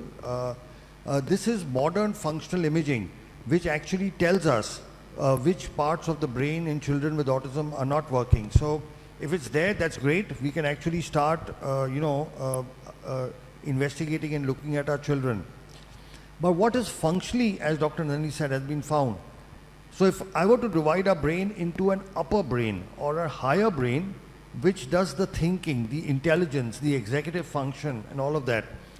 And then there is a little lower brain, the smaller brain called the cerebellum, and the medial temporal brain. This is responsible for the primitive instincts. This is responsible for, the basic reflexes that we have. Now, what we have found in our research, and we were the first to do this in the world, and we've published our work in a very prestigious journal called the World Journal of Nuclear Medicine. We have for the first time shown the world that there are parts of the brain that are what is called hypermetabolic or not working properly. And this corresponds to the symptoms. So now for the first time we know why our children cannot talk, why they cannot read and write, why do they have all the behavioral issues, why can't they make eye contact, why can't they, take care of their daily activities like, brushing, bathing, food, etc. Why can't they process information and comprehend? Because there is a part of the brain there that's not functional. For example, let's say if any of you developed a fracture of your leg, would you be able to run? Would you be able to walk? You would not be able to stand. It's not your fault. It's just that if your leg is fractured, you can't walk, run and move around. But if your fracture was fixed, now you'd be able to walk. Now, this also answers a question that many parents have. Many of you will say, we have done all the rehabilitation possible and still our child is not improving. Okay, are there parents who will say that? There are parents who will say that, right? That we have done all the rehabilitation possible, our child is not improving because presently we are doing rehabilitation on brain that is not functional so much. But now there are medical technologies that can actually help improve this function. So understanding is the first step towards getting a solution. And today with the brain, the understanding comes from modern imaging techniques which include PET-CT scan, MRI, EEG. MRI and EEG is available easily. But a combination of this gives us an insight And once you have an insight into the problem, now you can find solutions. Thank you so much. I think that's wonderful. I have a question as you speak. Okay. So there is this brain, you've done your imaging, you've done the PET scan, you found there's something in the brain. I've heard there are new treatment modalities, hyperbaric oxygen, therapy, ozone. What is the role of those treatments in either treating or alleviating the symptoms of this brain?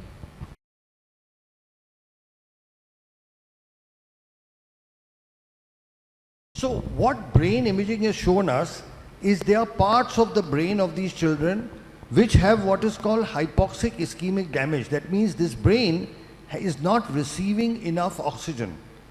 Now, if the brain is not receiving enough oxygen, then obviously one possible solution is to give it oxygen. But just giving normal oxygen does not help. What we have found and what medical science has found is you have to give oxygen under pressure. So right now, we are breathing oxygen at 1 atmospheric pressure, all of us. Okay? And when you breathe oxygen at 1 atmospheric pressure, only the red blood cells in your body carry the oxygen. In our blood, we have got red blood cells, white blood cells, and a liquid called plasma. Right now, all of us are breathing, only our red blood cells can carry oxygen. The liquid of the blood has no oxygen. But when you give oxygen under pressure, like 2 atmospheric pressure, now the oxygen goes into the liquid. Okay, so right now in our body, only our red cells are carrying the oxygen. When you give it under pressure, the entire blood is carrying oxygen. So much more oxygen reaches deeper parts of the brain. It goes to every part which may be possibly hypoxic. So there is this new technology called hyperbaric oxygen therapy. This is available, I'm not sure whether it's available in Dar es Salaam, but I'm sure it's available. It's normally used for wound healing. So far, hyperbaric oxygen has been used for wound healing. But what we have found is when we use it for oxygen, when we use it for autism, there are significant improvements, especially when we combine it with many other treatments. So there are a lot of scientific publications that actually show the benefit of this. All this requires is a hyperbaric oxygen machine. It's not very expensive and it is very, very simple to maintain. Most government hospitals, medical colleges do have hyperbaric oxygen. The only thing is they use it for adults. We have evolved a protocol for children, and we have successfully used it in several thousand patients. So we have this unique protocol where children with autism can be helped as well. Thanks. And is there, I'm asking as a parent, I know it's given in a chamber and sophisticated, environment. Is there a provision for a home-based hyperbaric oxygen? Yeah, so you do get home-based. The oxygen therapy we use, they are called heart chambers, where the pressure goes up to 2 atmospheric pressure, double of what we are breathing. You can get home chambers, but there the pressure goes up to 1.3 only. So it is a little better than what we are breathing right now, but not as good as medical hyperbaric. Also, those soft chambers are extremely expensive, and then once your child is finished, you don't have any use for that. But you can give home hyperbaric, but the pressure is much less. It's 1.3, whereas we need between 1.8 to 2. Okay, thank you. Thank you very much.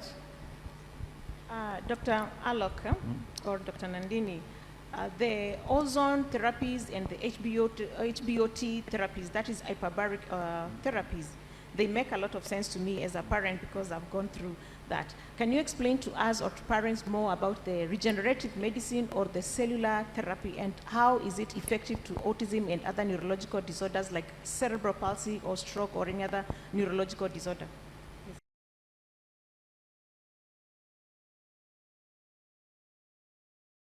So basically, the human brain is the only organ which on its own does not regenerate. What do I mean? Suppose your skin is cut. A doctor can take a stitch and your skin joins. If your intestines are damaged, you can cut it and stitch it. You can stitch the heart, the kidney. You can fix a bone. But in the brain, you cannot take a stitch. You cannot suture it. So all these years, for the last 150 years of modern medicine, it was believed that the brain is incapable of regeneration. Because till then, we had only two kinds of treatments. Either we had medicines like a drug or an injection or tablet, or we had surgery where we went inside, cut, chopped, sutured and closed. There is no medicine and there is no surgery for autism. However, the last 25 years has seen the evolution of a new kind of treatment, which is not a drug, which is not a surgery. It's called cellular therapy, where you use healthy, good cells to repair damaged cells. For example, if suppose you get a cut on your hand, what happens? That wound heals by itself, right? That wounding is called biological healing. So now it is possible to repair damage in the brain through cellular therapy. So where do we get this from? What we do, there are two kinds of cellular therapy. One is when you take from the child's body or from the patient itself and put it back in the patient. And the second is when you take it from a donor. So there are two completely different types. Now, the treatment that we do, we take from the patient or from the child. And what we do is, just above the hip bone, there is something called the pelvic bone, where we put a needle and we take out the liquid in the needle that is called bone marrow. It's a very simple process. It takes 15 minutes. The child is given local anesthesia and sedation, so the child experiences no discomfort. Once we take out this bone marrow, we next take this to our laboratory, and from this bone marrow, we sort of filter it and separate it by putting it in machines called centrifuges, and then we isolate or separate the cells that we need, that are in general referred to stem cells. What we do is we use what is called mononuclear cells. So we have taken out, I'll repeat again, we've done a bone marrow, 15-minute, just like how you collect blood, right? You put a needle into your vein and collect blood. Likewise, we put a needle into the bone and collect bone marrow. It's just a collection. We have taken this to our laboratory. Now we've separated the stem cells. And then once the stem cells are ready, this takes about 3 hours. Then we call the child back to the operation theatre and we make a needle puncture in the lower back. Why the lower back? Because in the back, our spine has got a fluid called cerebrospinal fluid, which circulates from the back all the way to the brain. So it goes to the brain, comes down. It's a continuous circulation between the back and the brain. So when we inject the cells into the lower back, into the fluid, within minutes it goes up to the brain. Once it goes up to the brain, the damaged areas, they pull the stem cells towards it, and once the cells are taken towards it, they start the repair process. Stem cells are known to multiply, they divide, and they convert into neural cells. And we have done all this, between 1998 to 2008, for 10 years, we did work in the laboratory and we worked with animals. And we first showed and proved that these stem cells can convert into neuron cells and that they can repair the damage. So in this whole treatment, if you can see, there are only 2 needle pricks. With one needle we take out, okay, then we separate the cells, and then with a simple needle we inject it back. And what are we injecting back in the child? The child's own good and healthy cells. There is nothing from the outside. There is no chemical. There is no any artificial thing. There is no donor cells. So we are taking good healthy cells from the child, putting it back into an area where it is needed. So it's a very simple process. Did you understand the process? I can repeat it. A simple needle into the pelvic bone, take out the bone marrow, takes about 15 minutes. Take the bone marrow liquid, take it to the laboratory, filter it, separate the stem cells, and then call the child back and inject with a very thin needle into the lower back spinal fluid from where it travels to the brain. So the beauty of this treatment is it is so simple. It can be done anywhere. It's not complicated. It's not like the major, I'm a neurosurgeon, I do brain tumor surgery, spine surgery. That's also complicated. Takes hours and hours. You go and open the skull, go into the brain, do things. It's nothing like that. 2 needle pricks is all it requires. And we are using our own good cells and putting it back in the child. So we now have a clinical experience of more than 13,000 patients. People from all across the world, more than 100 countries, actually from 102 countries have come to us. And several patients from Tanzania, several patients from Africa. And with this treatment, we are able to repair the damage, and we have proved it in 2-3 ways. One, after the treatment, the child starts improving by itself. You know, the understanding improves, the comprehension improves, the behavior improves, the eye contact improves, they get back their speech. Several of our children are able to go to schools. You know, many of the kids we have treated several years ago, they have not only gone to regular schools, but they've graduated. Many of them are now doing jobs. You know, so they become completely independent. So our kids, in a few years' time, go off the spectrum. Why? Because now we've repaired the basic damage in the brain. Once the brain damage is repaired, now they are able to integrate and get into a normal life. So that is broadly what stem cells do. I tried to make it as simple as I can. Yeah. Thank you very much. Sarah? Yeah, thank you, Dr. Alok, for the detailed explanation. But I'm sure many parents here will be wondering, because we've heard a lot of things about stem cell therapy. How safe is it, and are there any risks behind it?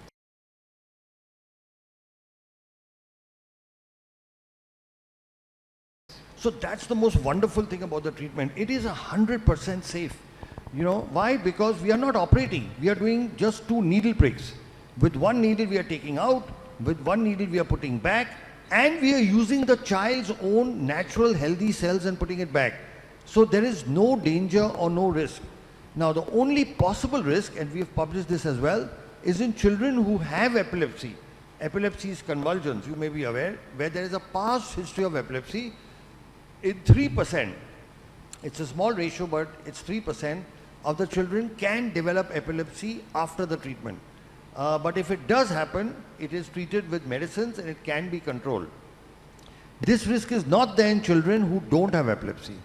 So in children who have epilepsy, there is this 3% possibility. Otherwise, it's a completely safe treatment. We have a 0 risk of infection. We have no patient so far who's become worse than what they were before. As a parent, your main issue will be, my child should not become worse than what he is. So about that, I give you an absolute guarantee. And they're very strong words. A guarantee that a child will not become worse than what he is. He will not lose any skill that he already has. He's only going to improve. My question following that, again, thanks Sarah for that excellent question. I think that puts a bit of anxiety down. But in what age groups do you get the best results? Or who is the youngest patient? What's the age of the youngest patient you've developed with, you've dealt with? But also I want to know what age groups we should be targeting to make sure we maximize the benefits of stem cell.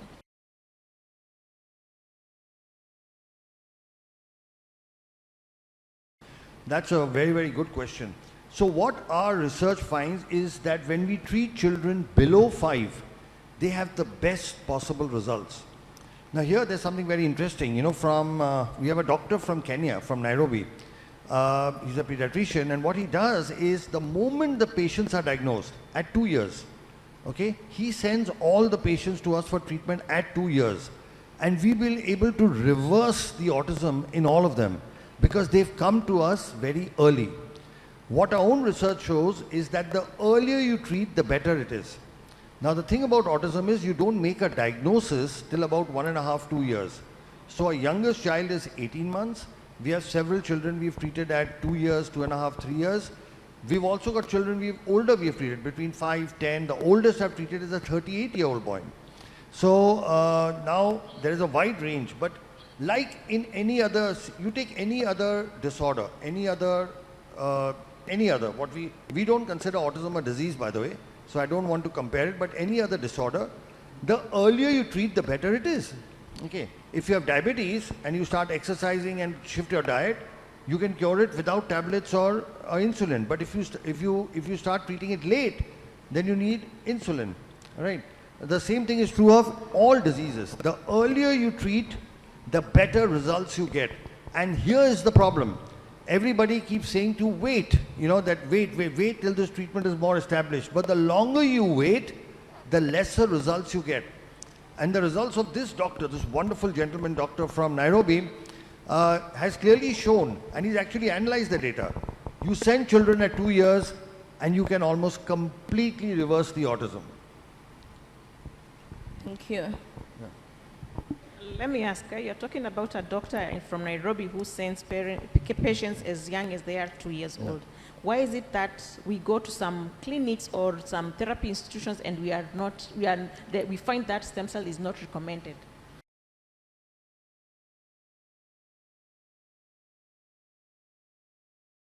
Okay, that's a very interesting question. See, I'll tell you, and I say this openly, I don't mind saying it, all of us in Asia and Africa have what I call a colonial hangover.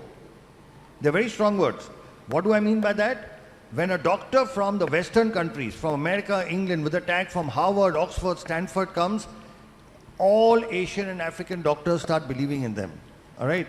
But when work comes from Asia and Africa, we don't believe in our own people. Now, stem cell therapy has evolved in the East. So India, China, Korea, and Japan, we are the leaders. Okay? Japan and China Japan has almost 900 stem cell clinics. China has over 1,000. So these are, I'll repeat again, India, China, Korea, Japan. The Western, in this particular thing, so the world's first scientific paper on cell therapy in autism was published by us from India. The second paper came from China. The third paper came from Italy and Ukraine. And the fourth and fifth paper came from America. This is a race that India and China have the gold and the silver. The Americans don't even have the bronze. They are fourth and fifth. I'm just in a lighter way. So our own doctors don't believe in it because they say, why is it not coming from the West? Okay. So this is the fundamental problem, is because this is an Eastern-driven technology for various reasons. There are political reasons, there are religious, there are several reasons due to which it didn't develop in the West. It developed more in the East. But now the West is trying to catch up. So in America now, at various universities like the Duke University and several other centers, they've now started doing it. But they are 15 years behind us, 15 years. So once now they start doing it, trust me, your own doctors will start recommending. Once the results start coming from America, they will start believing it. There are a couple of other reasons as well. One of them is that a lot of developments in the medical world are driven by the pharma industry, big pharma. We know that. We saw what happened in COVID. It was, the big vaccine companies and all of that. Now, the treatment we do is not supported by big pharma because they have nothing to gain. In fact, they believe they have everything to lose. So the CEO of one of the biggest multinational companies told me, Dr. Sharma, you are an existential threat to us. I said, why are you saying that? He said, if you make everybody okay, who will take our medicines? Do you understand? Right now, children with autism have to take a lifetime of drugs. A lifetime of drugs for hyperactivity, for so many issues. When we treat them, they stop taking the drugs. So do you think the pharma industry is going to back us? They will not. Like the words he used, it's an existential threat. Right? So I'm not saying they're actively opposing it, and sometimes they do actively oppose it. They do a lot of things, but it doesn't have the support. So in various medical conferences and things, if the pharma companies are backing it, they won't even permit lectures on stem cell therapy. So these are a couple of the reasons. One, it's East-driven, and second, it doesn't have backing from big pharma. Did that make sense? Thank you so much. And again, following that, the big pharma, I've heard that the US Food and Drug Authority has not yet approved stem cell therapy. Oh. Is that so? And what have you done about it? That's very interesting.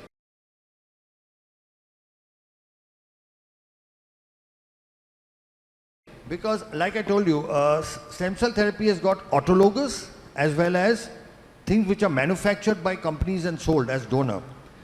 In August of 2022, a district court in the United States passed a beautiful judgment which actually said that when you take from the patient and put it back in the patient, you do not require FDA approval because FDA is Food and Drug Administration, and when you take from a patient, put it in a patient, it's not a food, it's not a drug, it's a procedure. So a federal court in the United States told the FDA that you have no jurisdiction over procedures. So now the whole question, it's not US FDA approved, is an irrelevant question. I'll give you another example. It's like the difference between you take an orange and make homemade orange juice, or you make canned juice, Tropicana or whatever you get here. Okay. Now to sell Tropicana, you need permission, right? You can't go through without. But to make homemade orange juice, you don't need permission. Right? Do you need permission to make homemade orange juice? So when you take from the patient, put it back in the patient, our Indian courts have said that. In 2019, our Indian High Court said that only for stem cell derived products when you're using, you need a license. That's the words were stem cell therapy is permitted. And a recent court judgment, because there are people who oppose this work. Just 1 month ago, they actually specified for autism. And the High Court of Delhi and the Chief Justice gave this judgment, said that this treatment cannot be discontinued. Okay, and actually spoke of patient rights. So in India, fortunately, our government has made this distinction very clearly. The equivalent of our FDA has said very clearly, if a company manufactures and sells something to doctors that is a product, it requires a license, like you require a license to sell canned orange juice. Our government says if you're a doctor doing it in the hospital, you do not require to take permission because it's a procedure. Procedures don't have an approval pathway. A product has an approval pathway. They are two separate things, a product and a procedure. So this is something which the Indian courts, the Indian government has said for a long time. Now the American court has also said the same thing.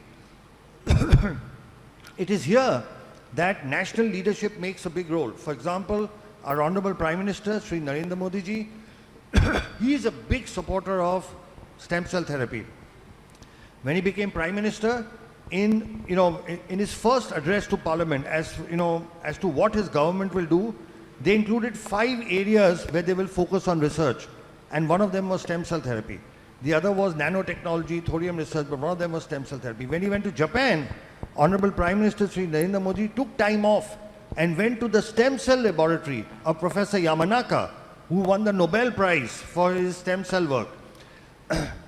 We are very fortunate and blessed that the Honorable Prime Minister Sri Narendra Modi ji has written a personal introduction for a book that we have authored.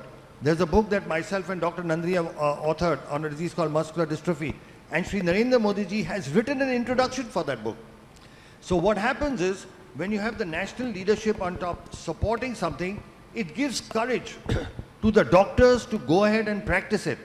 The Honorable Health Minister Mullen was asking what needs to be done before the equipment, okay, before the infrastructure. The government has to make policies and rules, and we'll share with you some of which are there from our country, so that other doctors have become comfortable in doing this. Then there is, of course, need for awareness. Then, of course, there is infrastructure, and then there's training. And like I said, training is something we offer at no cost at all to different. We already do it. We already do it for people from different parts of the world. Another thing, since we mentioned our Prime Minister Sri Narendra Modi ji, he did something very, very interesting. There was a word for disability in our Indian language that was Viklang, which translated meant disabled, unable to do. It is a negative term. Viklang means you cannot do, somebody who cannot do things. And he officially changed the local word for disability from Viklang to Divyang, which means specially gifted. So officially in India now, you cannot use the word Viklang, which had been used for the last 100 years. You have to say Divyang, which means specially gifted. Now, in this one simple change of words, the Honorable Prime Minister has shifted the focus to what these children can do and not what they can't do. Now, this is so important because this change in mindset, and this comes from the top. When it comes from the top, it percolates down. It gives inspiration and motivation for people to get into the field. It gives inspiration for people to set up rehabilitation centers. It gives motivation to set up special schools. Because the rate at which this autism is increasing, we will have, like it was mentioned in, I think, Sarah, you mentioned in your talk, the most accurate figures for autism come from America, from the US CDC, which says that 1 out of 36 children have it. Last year it was 1 out of 44. And before that, it was 1 out of 53 or something. And before that, 1 out of 66. So if you read, and these are not our figures, the US CDC's figures. The graph is going up like this over the last 10 years. By this ratio, next year it will be 1 in 15. And the year after that, it may be 1 in 5. These are the most accurate figures in the world. We are not aware of it. There is a, I don't know what to call it, a pandemic, endemic, what, of children suffering with autism and other neurodevelopmental disorders that will hit us so badly because we do not have the infrastructure for it. And here, governments have a role to play. So again, one more thing, since I keep talking of our Honorable Prime Minister, and this is something I'll share with you, you should please study this bill. He passed a law called Rights of Persons with Disability Act in 2016. It's a wonderful bill.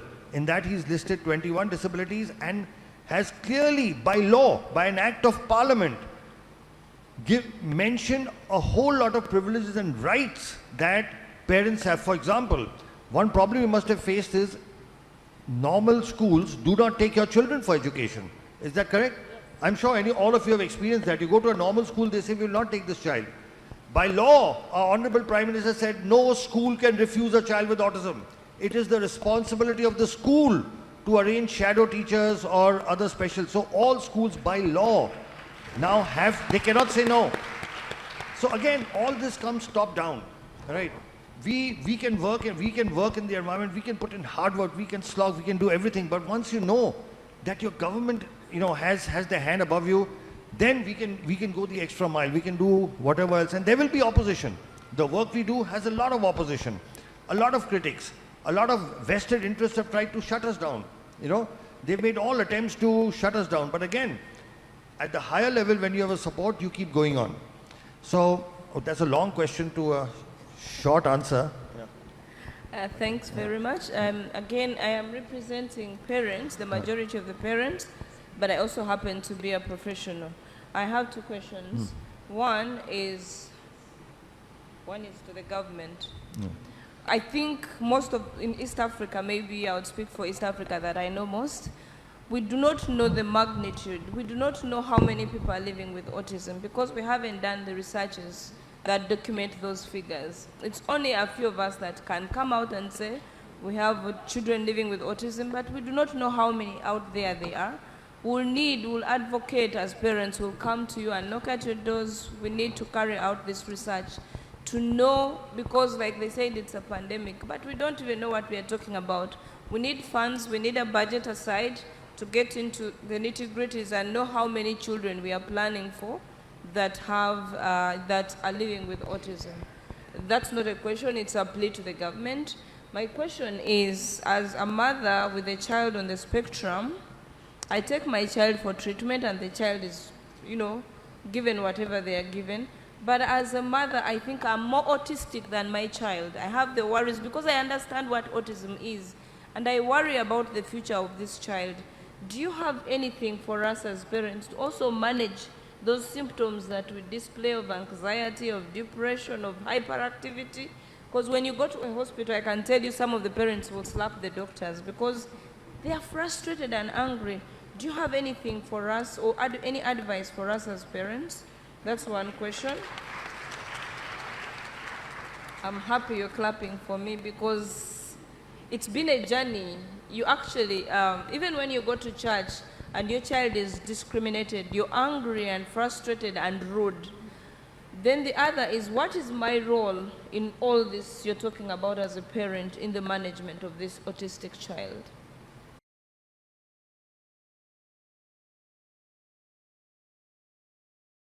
Okay, I think that's the single most important question you've asked, because you are asking what is the power within parents, what can you do at home? And I think that's a very, very important question. So let me start with, there could be multiple answers to this, Dr. Olivia. First, I want to appreciate and thank you for coordinating this, because you are a parent as well as a doctor. That's why I think they've decided to keep you in the middle. You have parents there and doctors here.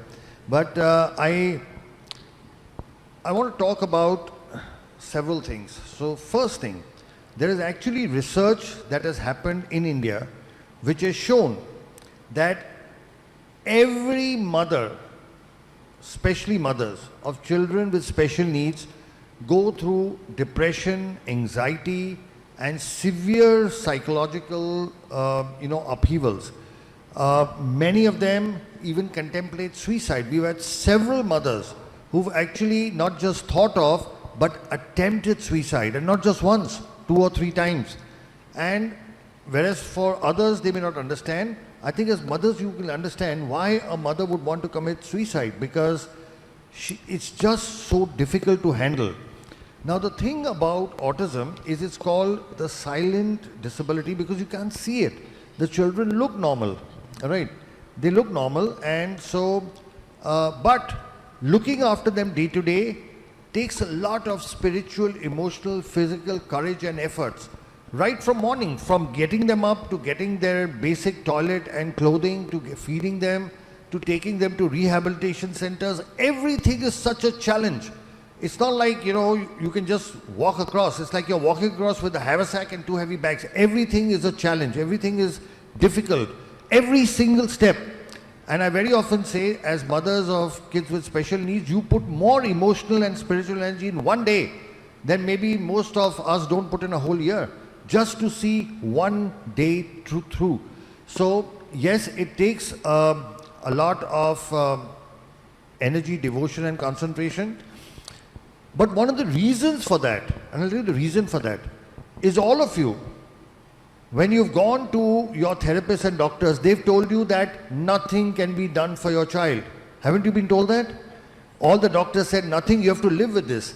And what can be more depressing, what can create more anxiety or more depression or more fear and anger than being told, here's this lovely, cute, beautiful child you have. The whole world has advanced so much in science and technology, we are sending rockets to the moon and Mars, then why can't my child be helped? Okay, so that is at the bottom of your frustration, anger, hurt and pain. And here I am to give you good news that that's no longer true. Okay, today we have medical science, medical technology that can actually reverse autism. We've treated several thousand children of that. Our work is published in scientific papers. So today there is technology available. It's not available in Africa, but it is available outside, and I'm sure soon with the support of the Honorable Minister and other senior people, this should be available here as well. So earlier, if you were in a dark tunnel with no light at the end, now there is light at the end of the tunnel.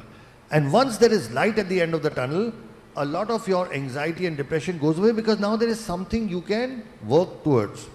So that's the first good news that we have to spread. The news that autism cannot be treated is a 50-year-old, 75-year-old myth, which is no longer true, because we have shown, we have proven through having treated thousands of patients and our scientific publications that this is no longer true. Now, a few things I must tell you from what we have learned from, by the way, we learn much more from parents than we, read from any book. So, we've been doing this work for the last 15 years. We have several children who are off the spectrum, and this is what we have learned is required from parents. First thing, an unconditional acceptance of your child the way the child is. Okay, what happens is we ourselves start thinking that a child is less than, that there is a child is not adequate, there's a problem. See, suppose your child had appendicitis, or he had a stone, or he had some lung problem, or even if he had a heart problem, would you think your child is less than? No, you would think you have a normal child who has a medical problem. Yes or no? Let's say your child had a hole in the heart. You don't think there is a problem with your child. You have a normal child who has a hole in the heart. Okay, you fix it. But when a child has autism or a child has cerebral palsy, we think there's a problem in the child. No, so that's the first thing you have to change. Our children are different. They are not less than. I'm repeating it in reverse. Our children are not less than. They are different. Just like somebody can be tall and somebody can be short, somebody can be fair and somebody can be dark, somebody can have black eyes and somebody can have blue eyes. Some people have brains like us and some people have brains like our kids with autism. That is the only problem, and that is something which can be fixed. So the first thing we have learned is we have to accept our children the way they are, in no way be embarrassed or ashamed or look at them as less than. Be proud of what our children are accomplishing despite their limitations. Step one. Step two, what we have learned is the importance of family. Nobody talks about that. All right? What we have found is when the family works together as a solid unit, the children tend to do much better. Very often what we find is the entire burden comes on to the mothers. And here I'd like to address the fathers in the audience, if there are any fathers, that the father has a very important role to play. See, majority of kids with autism are boys. There's a 4:1 ratio. And as I'll address all the fathers. When we were small, who did we look up to? We looked up to our fathers for behavior, right? The mother was for love, affection, food and all that. We always looked up to our fathers. Kids with special needs also look up to their fathers. But unfortunately, fathers have to make a living, they have to work, they are outside and they are not able to spend enough time. What we have found is that when fathers spend time with autism boys, the kids recover much more and much faster. We've actually found that what it takes an autism father 1 hour to teach, it takes the mother 4 hours to teach the same thing. Not because the mother is not a good teacher, because the children learn faster from their father. So we have found that family is the single most important thing, and that kids whose families are supportive, when they work as a team, who wins a cricket match or a football match or a hockey match? The better team. And the family is also a team. And when the family works in sync, with the mother doing some things, the father doing some things, the other brothers and sisters doing others, grandparents have a very important role to play. In fact, we find that children who live with their grandparents tend to do a little better, because grandparents have also a big influence. Our Honorable former Prime Minister, grandparents have a very important, we've actually found this, that kids who stay in joint families with their grandparents tend to do overall better, because a grandfather's love and a grandmother's love and the teaching is different from, I'm not saying it's better or worse, it's just different. So family as a unit is extremely important, So I spoke of unconditional acceptance, then I spoke of family working as a unit with fathers needing to give time. We do everything else. You supply your child with all the money and all the facilities, and you pay for everything. But what your child needs is your time. If you can just keep 2 or 3 hours aside every day for your child will do very, very well. Then what we have found is, from a medical point of view, if you take a combination of our cell therapy, hyperbaric oxygen and rehabilitation, we find that this helps in getting the children to a normal life much faster. Now, what is the role of all of this? The brain is like a computer. A computer's got hardware and a computer's got software. Cell therapy fixes the hardware only. Software comes from rehabilitation and software comes from the family, because that is what trains the brain. So a combination of cell therapy and oxygen therapy, which fixes the hardware, of rehabilitation and a good environment at home that fixes the software, and our children will be able to recover. So this is the next thing, the medical treatment. Then, apart from this, there is something very special we found. We found that almost all these children have some special ability or the other. Okay, but it was not seen till you did cell therapy, because now the brain was partially damaged, and so you could not see what is special. What we have found is, once we repair the damage in the brain with our cell therapy, now you can start seeing the special abilities. And we have kids who are brilliant in numbers. There are kids who are running at the age of 11, running chemical factories. We've got if I tell you some of the things, you'll not even believe them. We have a child who can actually read your mind after. A child who, after STEM therapy, has improved to the point that if you think of a number, the child can actually tell you what. And they are amazing ability. They're called savants. There are kids who you tell them any date in the future. Any date. You say 23rd July 2030, and they will tell you in an instant what day it is. It's Wednesday. And I don't know if you know, but Elon Musk, the world's richest man today, had autism. You can Google him. He talks about his autism. But this man changed the world. Albert Einstein had autism. Okay? But this man, and he could not read, he could not speak or read or write for very late in life. And then this man changed the world. Several of our tech geniuses, they don't have autism, but they've had difficulty in studying, learning, like Bill Gates, Steve Jobs, they never graduated from college, all right? But these are people who changed the world. Leonardo da Vinci is believed to have had autism. So these are exceptionally gifted people. So the one thing that you have to do, see, you are talking about bringing your children to normal. I'm saying once you get, they do exceptional things. They do the most brilliant things. And that is proven by already. Look at Elon Musk. He talks about his autism. He doesn't hide it. He says he had this, but he changed the world. So we have to change our thinking.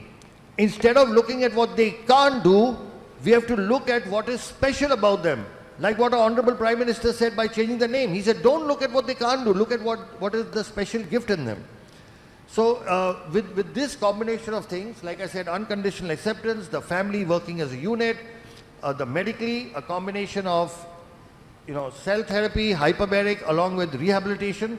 And rehabilitation, like Dr. Nandini said, needs to be comprehensive. You need to be able to do all the rehab. You can't just do one. People think they go to just one specialty and my child will be okay. No.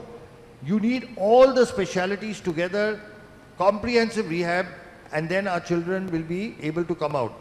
So I hope that answered your question. Yes, so maybe, wow, this is like a ray of new hope. Yeah. I'm sure all the parents here, some of them who might have lost hope, but with everything that you have explained, it's actually truly inspirational. So my question is, you have spoken about stem cell therapy, and I'm sure in the minds of many parents, they are wondering, wow, it's expensive going to India. Before even you think about how much the operation cost, you think about even the air ticket and the flight and accommodation and everything. So is there any plan to bring this in Africa?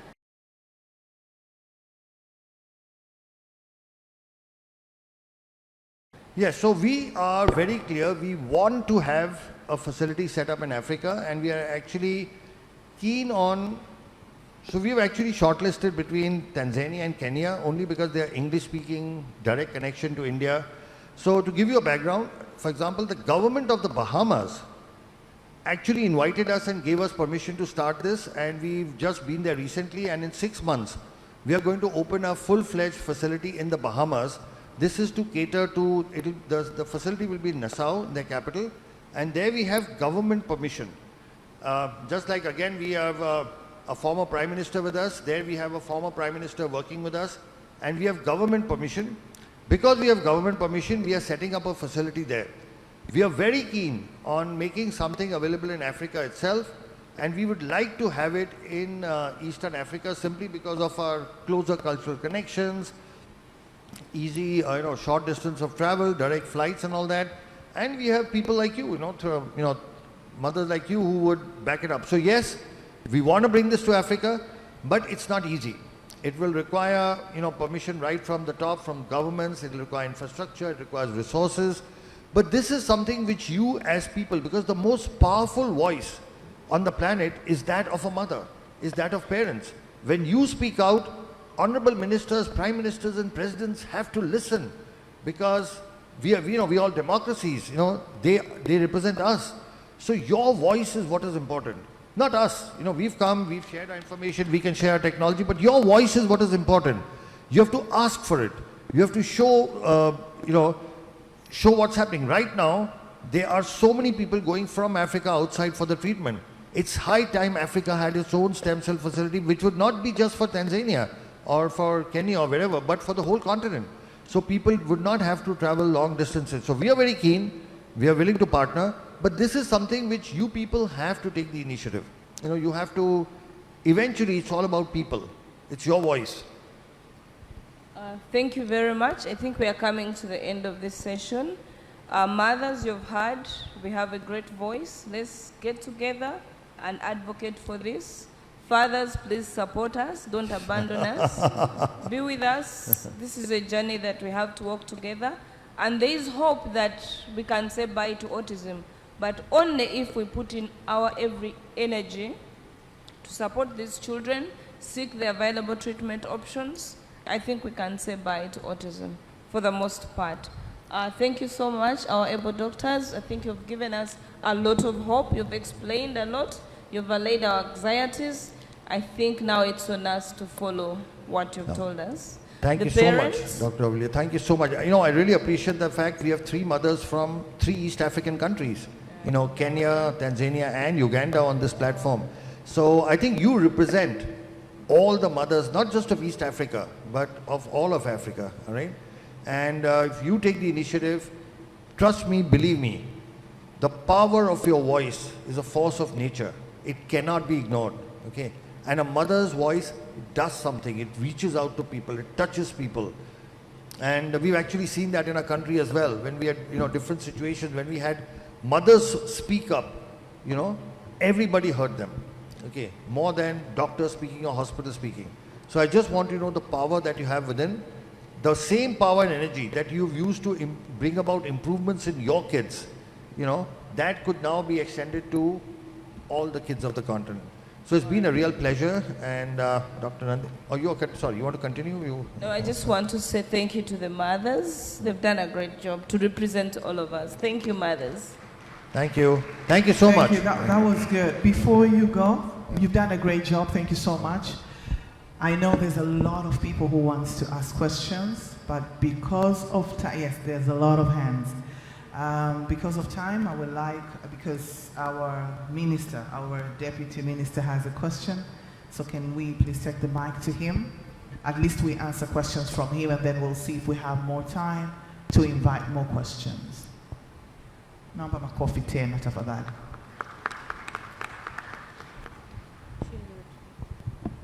Karibu sana mheshimiwa. I don't think it is a question, it's just good news perhaps. He said, I know Professor, he said about the PET-CT scan, if we have in the country. Yes, we have.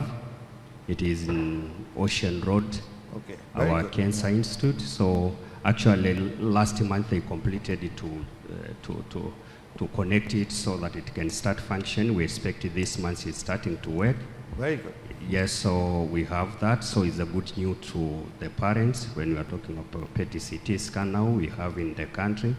Another thing is hyperbaric oxygen machine, you said. Yes, we have it in Muimbili. Yes, in 2 weeks it will start functioning. So we are working with the professor so that we can see, so that it can accommodate everything you want. You were saying if it can accommodate everything, but if not, we can make sure that it will accommodate. But we have those 2 things, then now we remain with issue of, yes, we are doing bone marrow transplant. Yeah. Please, perhaps the professor can explain a bit. Thank you, Honorable. So just to add, to increase the insight, we are also doing a bone marrow transplantation. Okay, very good. In one center, we are doing autologous bone marrow transplantation. Okay. In another center, we are doing allogenic bone marrow transplantation for children with sickle cell. So I think that also opens the potential for doing stem cell transplant. Absolutely. Yeah. So all the technology is there. We just need to put it together now. You know? That's great, Yes. wonderful news. Yeah. Yes, that's what I'm trying. I just have to say that so that the parents can hear that. Yeah. You talked of many technology, then we can see how is our capacity by now, then we can move from there going forward. But something is going on. Thank you. Thank you so much.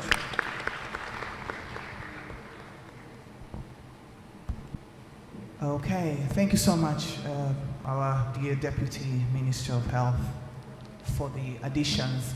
And I would like to also, with due respect, call you, Honorable Deputy Minister, to come on stage and give these beautiful people something that we've prepared for them. So please, if you don't mind, kindly come on stage. The panel discussion was great. Thank you so much.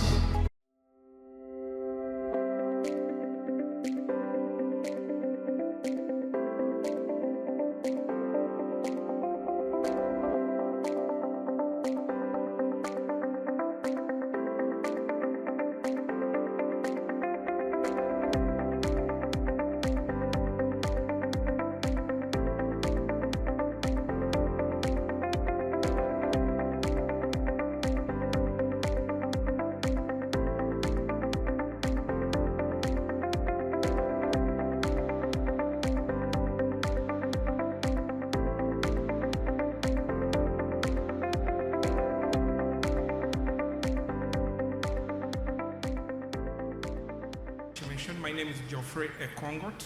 I'm the chairman of Autism Society Uganda. It's an honor to be here and to play this role on the International Day of the World Disability Day. I now take the honors to welcome Tom Land. But before I welcome him, Tom Land, also known as Thomas Land, was diagnosed with autism at 13 years old. Since accepting his diagnosis, Thomas has been recognized as an author, speaker, and emerging leader in the autism community. Tom Land is the world's first Toastmasters accredited speaker with autism. The Toastmasters accredited speaker distinction is reserved for the finest professional speakers in the world who fulfill numerous criteria, then compete for the honor in front of a huge live audience. Now, imagine having autism and meeting that challenge, because that's exactly what Tom did. Tom is one of only 90 accredited speakers in the world, and the only one with autism. He is certified human potential coach and professional diversity and inclusion consultant. He is poised and ready to share his positive energy and inspiring messages as an end keynote speaker, corporate trainer, and consultant to organizations across the country. He also spoke on the TEDx stage to impart wisdom and inspire others with his talk titled, How to Come to Life. He is the author of the award-winning bestseller, Come to Life, Your Guide to Self-Discovery, and recently published his second book, My Glass is Full, Stories of Putting Mental Health First. He recently set a Guinness World Record as the world's oldest person with autism to finish a full Ironman triathlon. I once again welcome Tom Land to present his topic, Come to Life, Preparing for the Transition and Your Future. Mr. Tom Land, you're welcome on stage.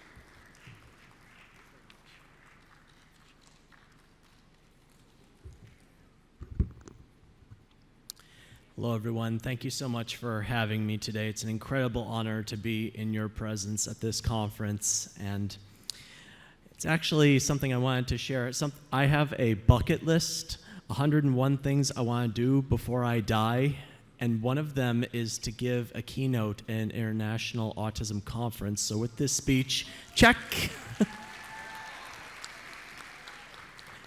This is also my first time in Africa, and I've now visited every continent in the world except Antarctica, so if anybody knows how to get down there, see me after the speech. I want to break the ice with a quick question. Tanzania or Tanzania? Applause if it's Tanzania. Applaud if it's Tanzania. You know, I've heard both pronunciations, but I've always wondered, is there a right or is there not? But even though we have different opinions or perspectives or pronunciations, it's all talking about the same thing. And I want to keep that in mind as I go through this presentation with you today. And may it unite us in our work. Next slide, please. So you heard a little bit about my accomplishments, and interestingly enough, when I was younger, I didn't talk for about 6 months. But by the time I started talking again, I could read, I could write, I could spell. I was like a sponge full of water, just ready to be run out. And I was ready to get a whole lot done with my life. And I've gone through a number of trials and tribulations and triumphs. But each of these accomplishments that I have has a deeper, bigger meaning to them. and I'll be sharing what those are about. And you may notice at the bottom there that you heard about my Ironman record. 6 weeks ago, I broke my own record. I did another full Ironman, so I'm a year older, and I'll be put in the Guinness Book of World Records again. And for those of you that don't know what an Ironman is, I know my metric system, 3.8 kilometers of swimming, 180 kilometers of biking, and 42.2 kilometers of running back to back to back in under 17 hours. No easy task, particularly for someone who is subject to sensory overload and stomach matters. I had to manage all of those elements, and I just kept on going, and I crossed that finish line. Next slide, please. Now, for professional keynotes, I know some of you may require objectives, so I want to list them here. And I hope you'll see that what I speak about today can apply to just about anyone, particularly as they prepare for what life is. If you go to the next slide, please. I have a meaning of life that I'd like to share with you today, because there have been several individuals with means of life, Monty Python, if you follow that particular comedy series, religious leaders, philosophers. But I find that life is not really a word, but an acronym. One of my many talents is to take words and form them into an acronym, a better way to categorize and memorize information. So I'm sharing my meaning of life with you today. And think of these categories as they pertain to your young person or young people on the autism spectrum or what have you. We have love and relationships, starting with the love for yourself and your relationships with others. We have independent living, and that's not necessarily limited to being on your own or moving away from home, but about making decisions about your life, being in charge of your life so that you take it to where you want it to go. Then there's the F, which stands for further education, not limited to college or a university or a degree or diploma, but keeping an open mind, having awareness of what trends are going on in the world, and also being mindful to what other people have to say. So you have the most information you have to make an informed decision. And finally, the E stands for employment, because particularly when it comes to autism, there are more unemployed or underemployed individuals on the autism spectrum than any other class of disorder. And I think that is something we definitely need to work on putting a dent in, because our young people deserve to find something that they do well and can contribute to society, and if all goes well, make them earn their own money. Next slide, please. Telling you a little bit about my dream, right around the time I got diagnosed, I knew that I loved Star Wars and I was good with numbers, and I told my parents, I'm going to be George Lucas's accountant. And I set that into motion. After I told them, my parents about though, they could have said, Tom, that is a pipe dream. You really think you can be George Lucas's accountant? But they didn't kill my dreams. They instead gave me a reality check. You want to be George Lucas's accountant? You have to go to college, you have to pass difficult tests, you have to find work in the entertainment field. He's not going to hire someone right out of high school. And I have a bit of what I like to call a Batman mentality, like where there's a will, there's a way. Even if there's darkness, I'm going to find a way through the light. So I said, challenge accepted. And I went to college, and I passed the CPA exam, that's a certified public accountant. And thank you. For those of you that have heard of it, it's probably one of the most difficult tests there is. And I worked for Disney straight out of college doing property taxes. And after I left Disney, Disney would go on to acquire Lucasfilm, George Lucas's company. So the way I see it, retroactively and indirectly, I was George Lucas's accountant and felt like I'd accomplished my goal. And I had several years as an accountant, worked in a Big Four accounting firm internship, had some temp jobs, but I finally got something I was striving for, and you might want to write this down for your young people. Please write down permanent, full-time employment with benefits. Permanent, full-time employment with benefits. And if possible, gainful employment so they can make enough money and save for a rainy day. That was something I was striving for my entire career, and I finally got to that level working as a CPA in the corporate environment in the private sector. But if you go to the next slide, and I think you may have already seen it, the one with the laptop, it cost my physical, mental, and emotional health to get to that financial level. I dreaded going to a desk, sitting there all day, crunching numbers that would not matter in a few years.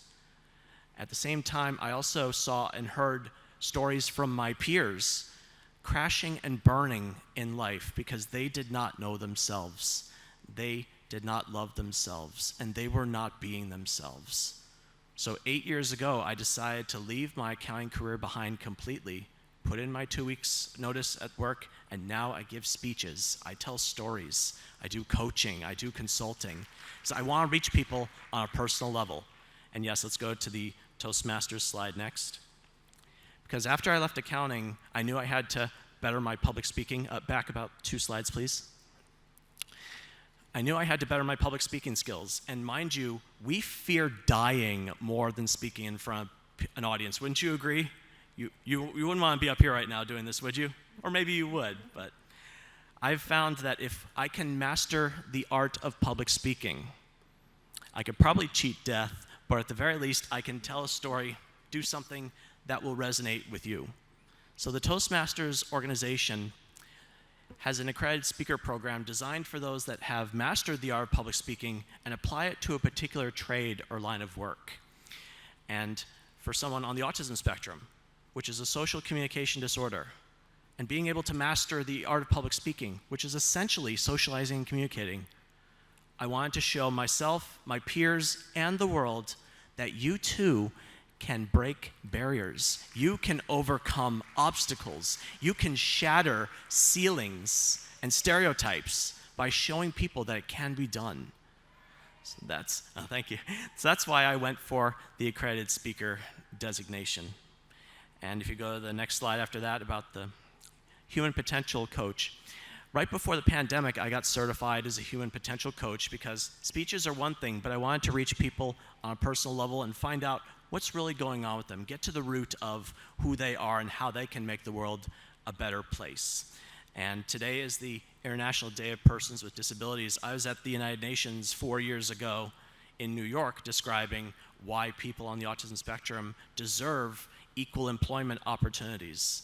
And the United Nations has sustainable development goals that they want to fulfill by the year 2030. And if any of you happen to see my lapel pin here, I have a pin with those sustainable development goals illustrated.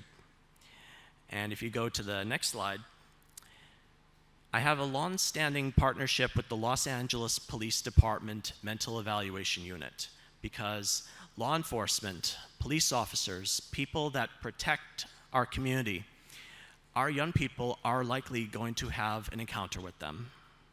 They may not have had one yet, but there's a very good chance that they will. And our officers need to know what to do. So I share my stories and give them pointers on how they can best serve our population. But there's another thing that was overlooked that my mother and I put into play. Next slide, please. And that is to teach our young people what they need to know when it comes to interacting with the police. Because ladies and gentlemen, just training the police is not enough anymore. Our young people need to know how to interact with the police. And this could mean the difference. The knowledge that they get from this movie, Be Safe, which my mother created based on stories from my own experience. Granted, I've never been arrested or imprisoned, and I'd like to keep it that way. But I've heard stories, and my mother was a consultant for families who unfortunately had a young person who wound up on the wrong side of the law. So I urge you to use Be Safe or similar tools that might be at your disposal to show young people how to interact with the police. That could mean the difference between freedom and imprisonment, or even life and death. Next slide, please. So looking at those life outcomes, the LIFE I brought up earlier, raise your hand if you think our population's having good outcomes based on current circumstances. I'm not seeing many hands out there at all. And that's kind of the point, because if you go to the next slide here, particularly when it comes to becoming an adult or accepting a high school diploma. Those seem to be, at least in the United States where I come from, the things that make the services amongst our young people just disappear. They fall off that cliff. They were getting services in school, but once they become a legal adult or get that high school diploma, it's like, you're on your own, goodbye, good luck. And that's not right. Because if anything, autism does not disappear when you turn 18 or get a high school diploma. If anything, adults need more services than most. They need that support. It is a lifelong condition.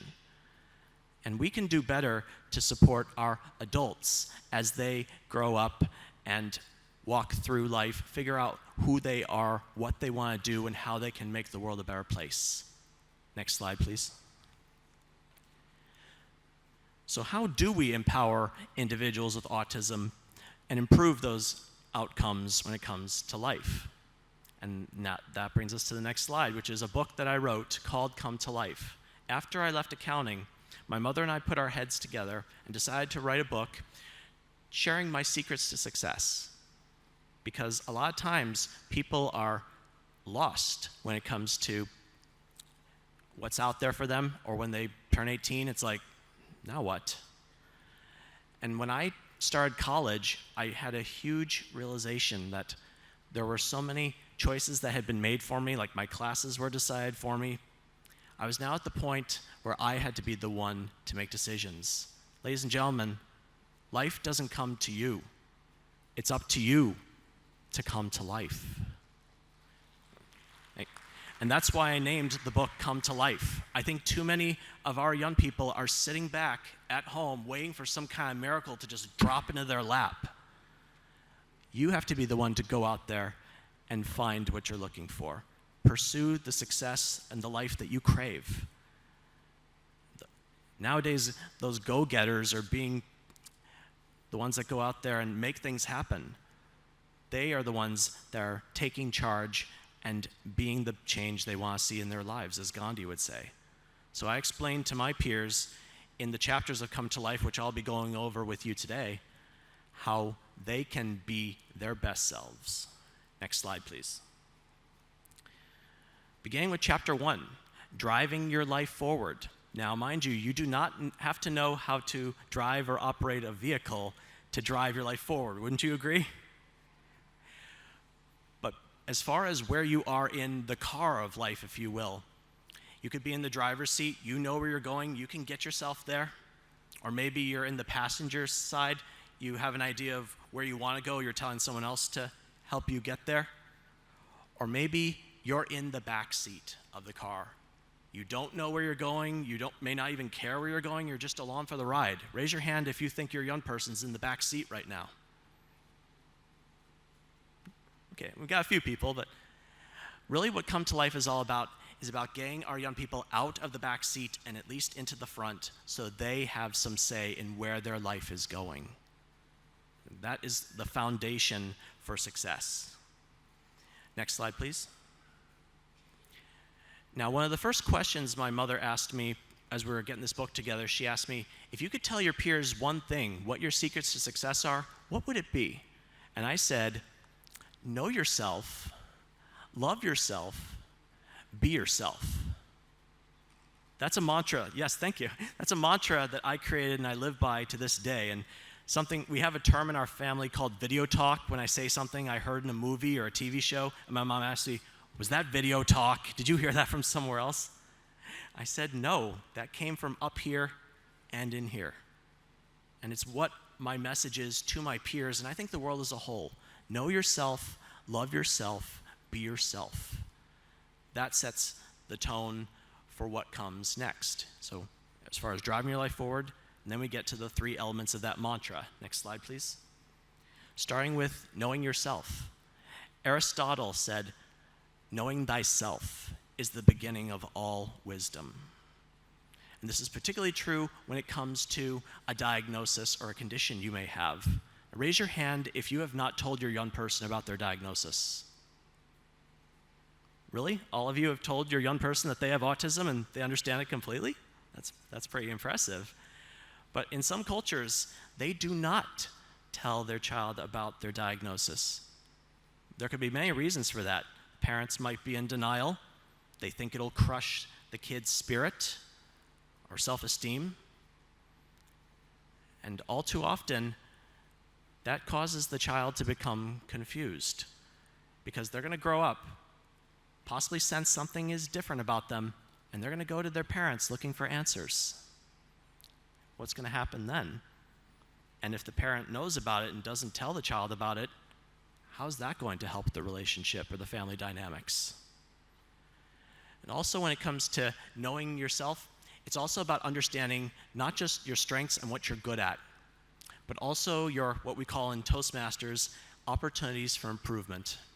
And I have my fiancée Rosetta here with me. We're both Toastmasters, so we're both all about observing what's good and what can be improved. And the same has to go for our young people. Why? Because if you focus only on what they do well, there's a risk that they keep making the same mistakes over and over again. On the flip side, if you only focus on where they fall short, they may never find out where they can truly thrive, what they are really good at, and what they do better than anyone else on the planet. Each and every one of us has something that we do better than anyone else on the planet. So we have to look at both, what you're doing well and where you can improve, and both get addressed. That's how you truly know yourself. And when I was young, I thought I had to know everything, and I had to be perfect. I dread even getting like a B on a test. I would rip it up to shreds. I didn't even want to face the idea that I'm not perfect or I don't know everything. And I was really hard on myself. I thought my mother was perfect, so I thought I had to be perfect. And when I come to find out she's not perfect, and I'm like, well, you don't really talk about your problems a lot. Granted, parents do make mistakes and don't always get it right. But the important thing is that we love ourselves. And that is the next slide, the second part of the mantra. Love yourself. It was RuPaul who said, if you can't love yourself, how can you love someone else? Can I get an amen on that? Yeah, that's more like it. When it comes to your diagnosis, being in denial about it or wishing that things were different, that's just time and energy wasted. And my parents did something for me that really set a tone and made a huge difference in my life. They let me know that they would love me no matter what. I didn't have to change. Yes, thank you. Because this is the life that is going to be. The question is, how is the family going to go with it? And I should note that, figuratively speaking, when there's one person with autism in the family, the entire family has autism, figuratively speaking. So on that note, are you all going to be on a unified front around your young person or people? Not take no for an answer? Find a way? I think that is needed more and more in this world. And I'm very grateful to have had a supportive and loving family that saw the potential in me, wouldn't stop fighting for me, because it helped me see that I'm worth fighting for, and I'm going to start fighting for myself. And I also had to be mindful of who I'm keeping in my life too, because family is with you more or less forever, but when it came to making friends, anybody here ever been told or had someone say to them, I'll be your friend if, or if you do something for me, I'll be your friend? Do you think that's unconditional love, or that's a real friend? And do you think our young people would question that and think, something may be up here? So we need to be mindful of the company we keep, and also see how we can give back to our community, particularly for those that might have difficulty finding and keeping a job. Community service, volunteering in nonprofit organizations, I did that for a number of years. I still do it to this day, and I make a difference. So being able to give back to your community is another part of loving yourself. And something I had to be mindful of is I grew older and had to weed out those people who maybe not were true friends or wanted me to be something different. That brings me to the third part of the mantra. If you go to the next slide, which is be yourself. It was Coco Chanel who said, "Beauty begins when you decide to be yourself." And this gets a little bit controversial at times because each and every one of you, I imagine, has some kind of idea or vision as to what your young person's life might be like or look like. The question is that what the young person wants? Is that being who they truly are? Or is their authenticity being jeopardized a little bit? Because, mind you, I wanted to be an accountant. My family supported that. And everyone seems to have these suggestions about how we can be better people on the autism spectrum. But it kind of begs the question, why not just like us for who we are? Yes, we have the option to hear what you have to say, but it should be our decision on what we do with that information. And if, like me, you understand the value of input and how it can help you become your best self, there's being yourself and there's being your best self. That could make a difference too. And a lot of times, I know when I was younger, I wanted to please others. I wanted to not rock the boat. I would kind of take people at their word or think people had my best interest at hand. I was a little too trusting, and that came back to hurt me a few times. So at the end of the day, I decided I'm going to hear what people have to say, but I have the final decision. And they should be willing and able to respect that. Wouldn't you agree? So as we look at our young people and their lives, ask yourself if you're letting them live the life that they want to live. And if they don't know what that is, what kind of life they want to live, maybe they need more guidance on what that is and what kind of options are available to them. Which brings us to the next chapter in Come to Life. Next slide. Finding your niche, or niche, depending on your pronunciation preference. Because a niche is a little hole in the wall where a piece of art or statue fits right in.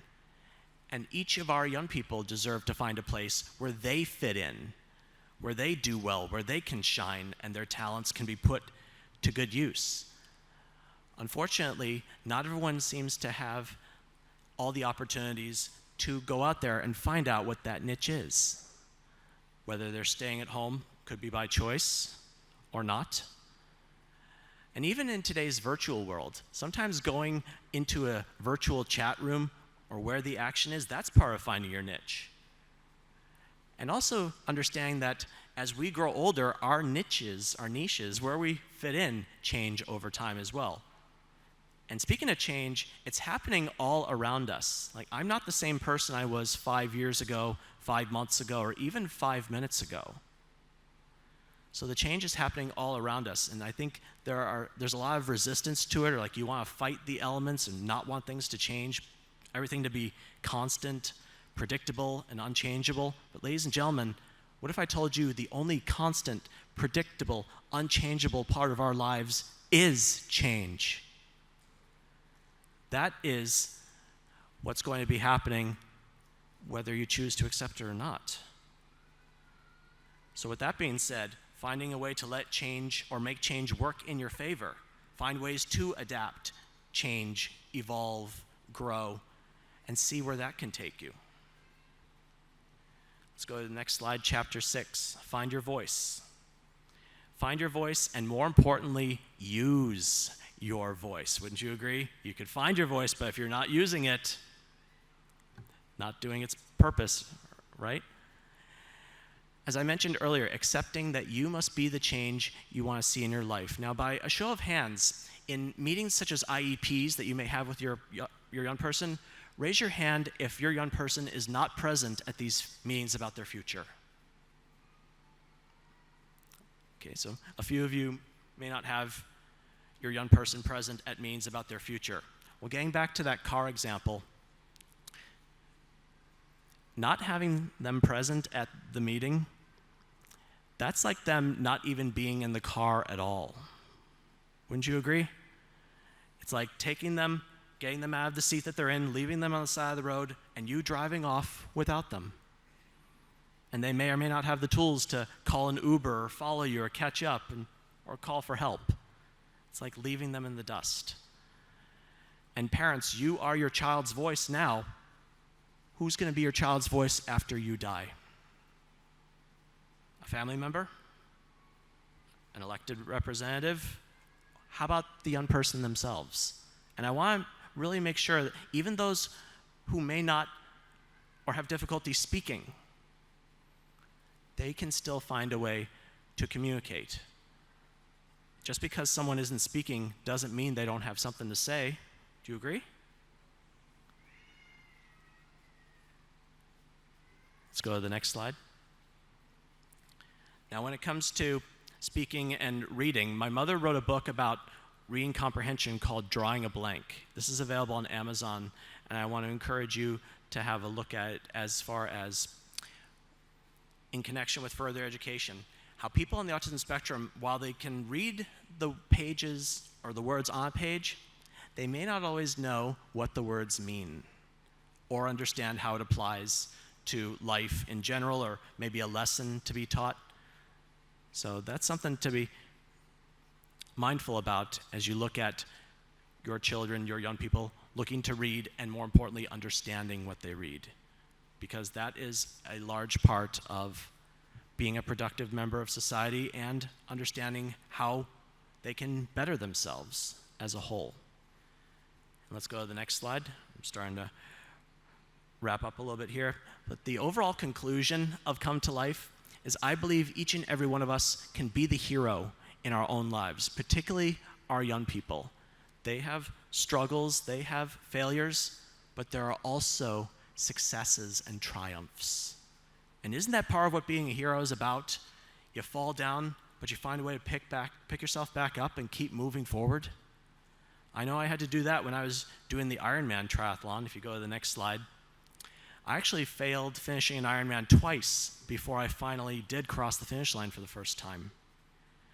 And I heard the other day that we need to walk the walk more, but I swam the swim, I biked the bike, I ran the run. And I actually want to pose a little bit of a challenge out there. See, I'm going to be 40 years old next Thursday, 40 on the 14th.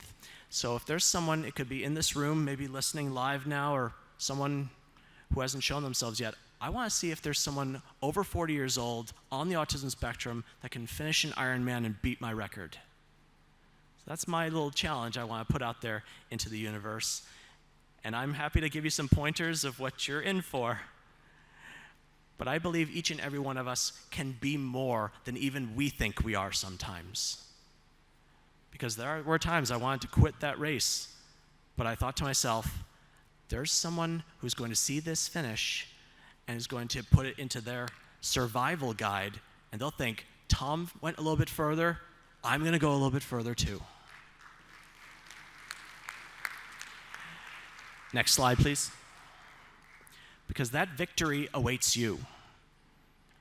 Yes, times are tough, there are struggles, you may not always get it right the first time, but what are you learning? What are you doing to change the circumstances, make things different or better the next times around? Each and every one of us can do better when we commit ourselves to that perseverance and the change we want to see. And if you go to the next slide, I encourage you all to see how Come to Life, it's available on Amazon, can help you come to life physically. Go to where the action is, whether it's in person or online.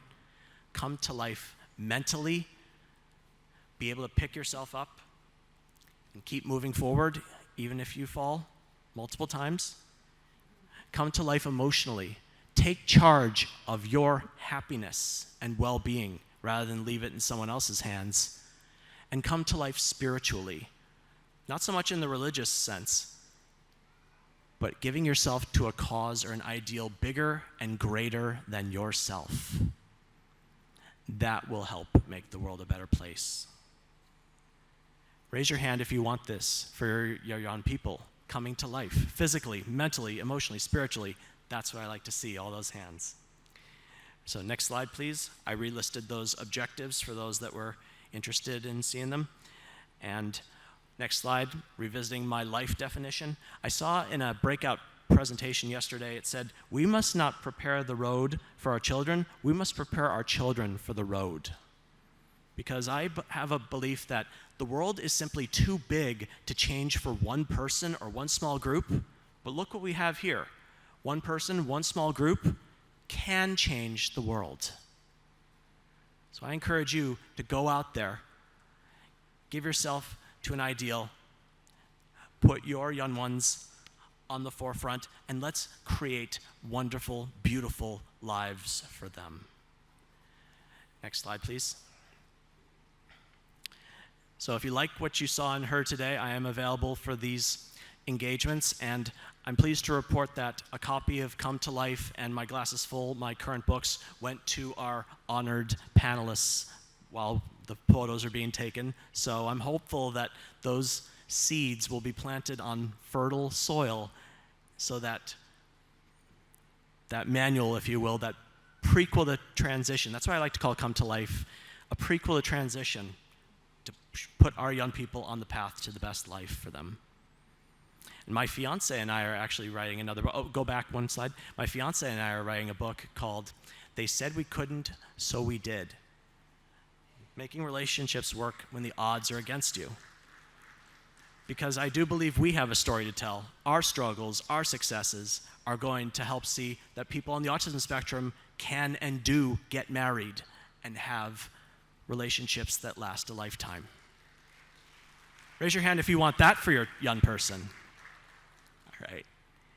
All right, and that brings me to the end of my presentation with the last slide here.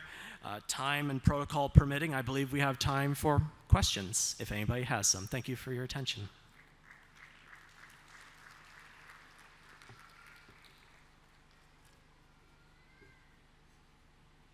No, I answered everything. You guys are good? I'm getting the signal not right now, and I'm kind of hungry. How about all you? I think it's going to be time for lunch. Thank you all so much. You've been a wonderful audience.